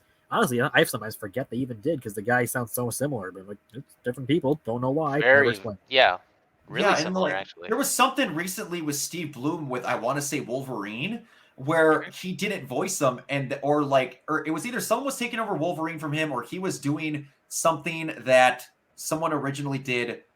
I don't remember what the exact situation was, but he was always just like, even when you're taking a role, there's some form of communication first, where it's like it's that person's role, and then if something went wrong, it kind of went down. There's kind of like just a thing around people with voice acting, but a job is a job. They still have respect for each other, but at the end of the day, if that role then becomes vacant and they're not trying for it, it's a job. Yeah, it's a job. Go for it. Why not? Yeah, exactly. Like, I don't know. And then you get different situations where, like, the Futurama. I'm not a fan of the show, but it was still, like, with the John DiMaggio thing. Everyone but him. What was the point of that? Dude, you cannot have Futurama. And then people were angry about that, and then they actually backed down and said, okay, we'll have him back. Yeah, so and then even John agreed. He's like, yeah, I came back, but I'm not getting paid any better. He just went back. Yeah, he liked it because he likes the character, which for a lot of people, that is kind of maybe even the better motivation, which is, I just really am attached to this character. And you know what? I get it. Yeah. And it's like, I could guarantee you right now, if I had some voice role where all of a sudden they're like, yeah, this time around, it's whatever and do whatever. It's just like, can I survive the next month if I only get paid this much? and there's an actual extenuating circumstance to where I would need to get paid a little less this time around, okay. And is voice acting a career that you go into because you want to? You want to be rich? Yeah. No, it's not. Yeah.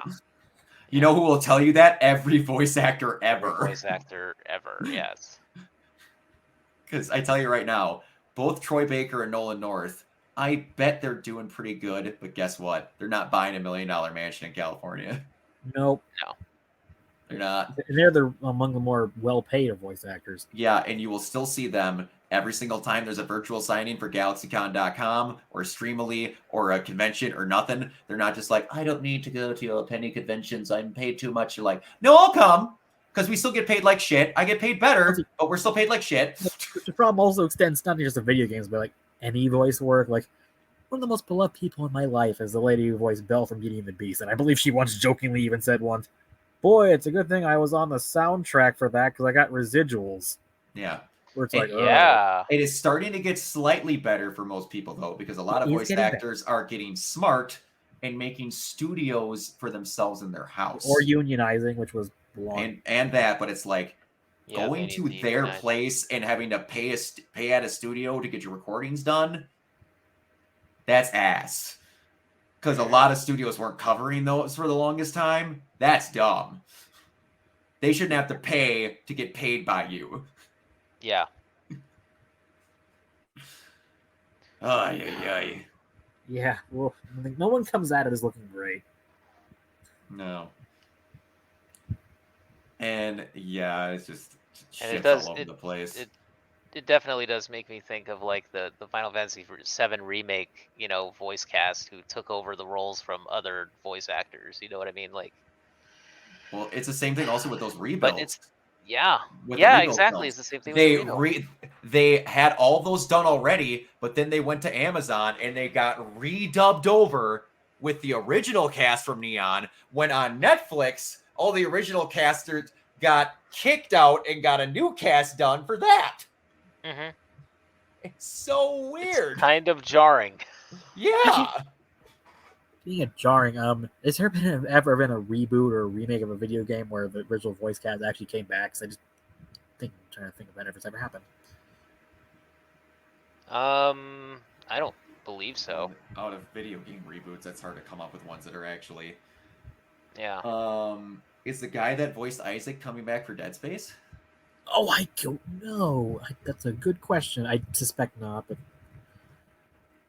Because he's like actually talking in the first game this time around, from what I understand. the original didn't even have him talk. Yeah. Yeah, until the second. I believe he started talking in the second one, if I'm not mistaken. But yeah, it's that whole situation is just weird, and it's like it also comes up with another thing that like how they can also get screwed over in some contracts because it like with all the shit that's going actually on. It is Gunnar Wright. He's coming back. Oh, nice. That's awesome. There we go. At Rooster Teeth, with all the shit that's going on with them right now, I am a giant fan of Ruby. I started my YouTube channel because of Ruby. And there's a thing coming out now that like a shit ton of their own crew does voice acting. The main four were all people that worked for Rooster Teeth. One was like the receptionist. One was just an on-camera personality and like all this other stuff. And then it's starting to come out now that like they do like 7 jobs, but only get the pay of 1 because you're technically labeled as a content creator and voice acting is creating content. So you're not doing separate. I don't know if this is true, but it's supposedly another thing that's going on where it's just like, well, yeah, that's just part of your job. No, technically not. No, it's not. I get it at the base dumbass factor that it is creating content for something, but like that's another job you stacked on top of me. Yeah. And it's like you get in some situations where it's just like, what are you all going to do here? I don't know. And now they're getting into the other weird thing where they're starting to be able to create people's voices out of AI. Oh, yeah, we got to talk about that. That's another thing. Now, that's a moral, ethical quandary that I'm like, I don't know if I like where this is going. So we're eventually just not going to have voice actors, period? Yeah, that was the thing with the Obi-Wan show where like, well, we don't actually need to have James Earl Jones back. We can just AI synthesize the voice and you won't notice. That terrifies me. Yep. Does Well, he then at who least gets- get residuals from that? I don't think he does. I don't know. If you sign your voice away, I don't know. At that point, it's like anything goes if you sign that in a contract. Yeah, and then like there's certain people that are like there's rumors going around about people signing their likeness away to get recreated through CGI in movies. Your likeness, your hologram, your voice, you might always own those now. Yeah, like supposedly there was one done for Stan Lee where it's been agreed that he could be recreated Yeah. through CGI. Yep. Yeah. That is just no. For special situations like Leia at the end of Rogue One or like little itty bitty things like that, that's fine. But no, Yeah, that's just creepy. My nightmares with that is getting people who are dead to do like commercials for things. Like there was a commercial like 10 years back for like something called Galaxy Chocolate, and what actress did they get to actually do the commercial? Why, the fucking Audrey Hepburn, who's been dead since 1993, who's my favorite actress, and I'm like, oh my god, Jesus. Oh. Yeah, I'm not a fan. And I know Yeah. the family estate had to approve that, but it's like, yeah, but they're getting money from this. That doesn't They're exactly getting money. They don't care. exactly. Yeah. It's like I don't know if she'd do that. Yeah, and it's like you get whoever's the POA in that family, and like speaking of Stan again, some of the rumors about how just ridiculous things How were with that's his happening, daughter, yeah. and like, Yeah, all that. oh, The elder abuse. yeah, I don't know. This Well, just that whole AI situation is just. Yeah. Ugh. I mean, you're a voice actor. I'd be very much reading those contracts. Yep. Yeah. Well, on that happy note, we're gonna start outroing. But just really quick, I wanted to ask you guys if there's anything that you've been playing or anything gaming related that you have been sort of interested in lately, besides the topics that we talked about. I recently, finally, now that I got my new computer set up, played through the remaster of StarCraft 1 and Brood War, so Ooh. Ooh, that nice. was amazing. Seeing everything through that was good.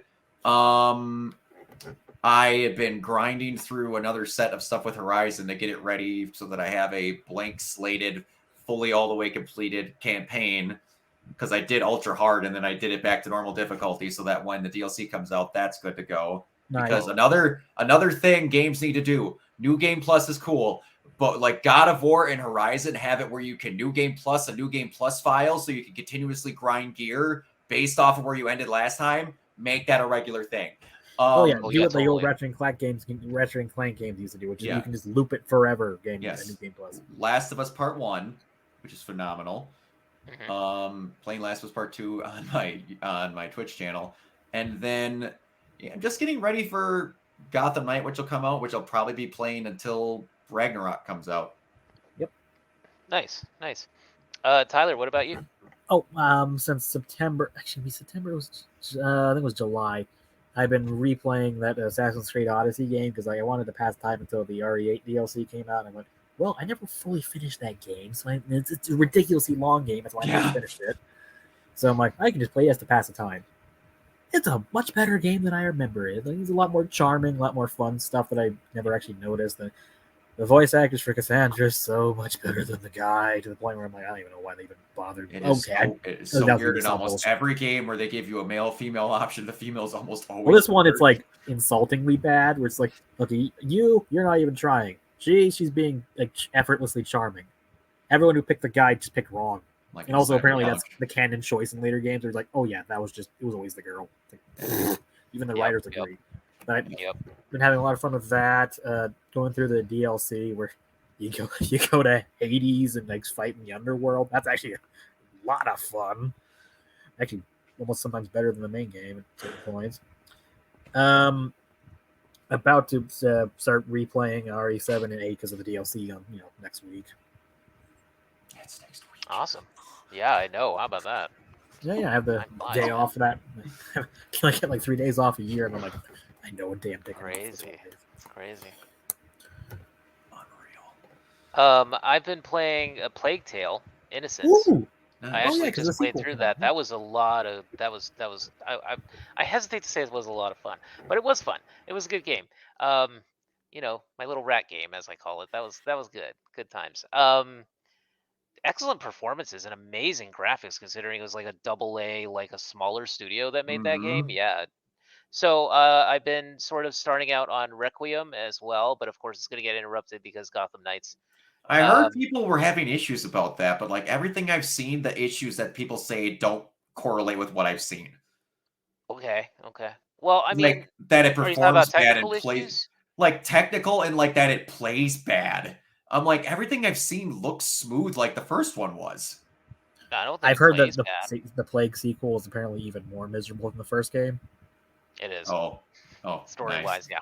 Well, Nice. yeah, sorry, It's not gameplay wise, but yeah, well, I mean, I okay, so I'm playing on a 2070, okay, so it's like not top of the line necessarily, but I mean, It's not I bad. have it, I'm playing on it and it's working fine, but then today I noticed that in one of the combat scenarios and stuff, it just started stuttering, like full freezing for about 15 seconds, and then it would come back, and then it would freeze again Is for Plague about 5 Tale more another one of seconds. the ones that's locked at 30? No. There's, Well, there's another game coming out that was set as locked Yeah. at 30, and I can't remember what it was. That I was don't think it's next Plague gen Tale. only. I can't remember what the heck it was. Yeah, I don't think it's Plague Tale 2. Okay. But yeah, Requiem it's actually a really good story and it's an interesting game, but I just the performance issues I'm gonna have to look into maybe fixing that a little bit. Okay. But for the most part it runs well. So I'm not having too many issues with it, not to the point where I'm like, oh, I'm gonna give up the game or anything. But Yeah. Gotham Knights is coming out, so I'm gonna try that and see how that works. Oh yeah. But yeah, and then apart from that, I just played through all the Arkham games, so I'm a little Batmaned out to tell you the truth. But it's still still looking forward to trying out Gotham Knights. So Yeah, and I'm we shall gonna see. be honest with you. After Knights and Ragnarok is done, I'm like legit wanting to play through Andromeda since we did the Mass Effect thing. Seriously, yeah. I kind of yeah. want us to do a video on I Andromeda think we now. should do Andromeda too. I think we should. I think we should just to finish it out, really. Yeah, that would be cool. And Yeah, plus, I mean, now it's in much better shape now than it was. it before. is. That it still has one of my favorite missions ever is the ending mission in that one. It felt like Okay. everything was going to shit in just a spectacular fashion. Okay. All right, but yeah, nice. Yeah. All right, guys. With that, I think we're gonna wrap this up now. So, Brock, where can everybody find you? You can find me everywhere at Organoid Zero on YouTube and Twitch. I'm currently going through Comic a Kill for fresh takes, and I can't guarantee how long it's going to take to get there, but you are actually in the schedule Okay. for fresh takes, and we have it listed the exact spot. It's after finishing up one that I'm doing, and then one with Mike, and it's deadlocked on that.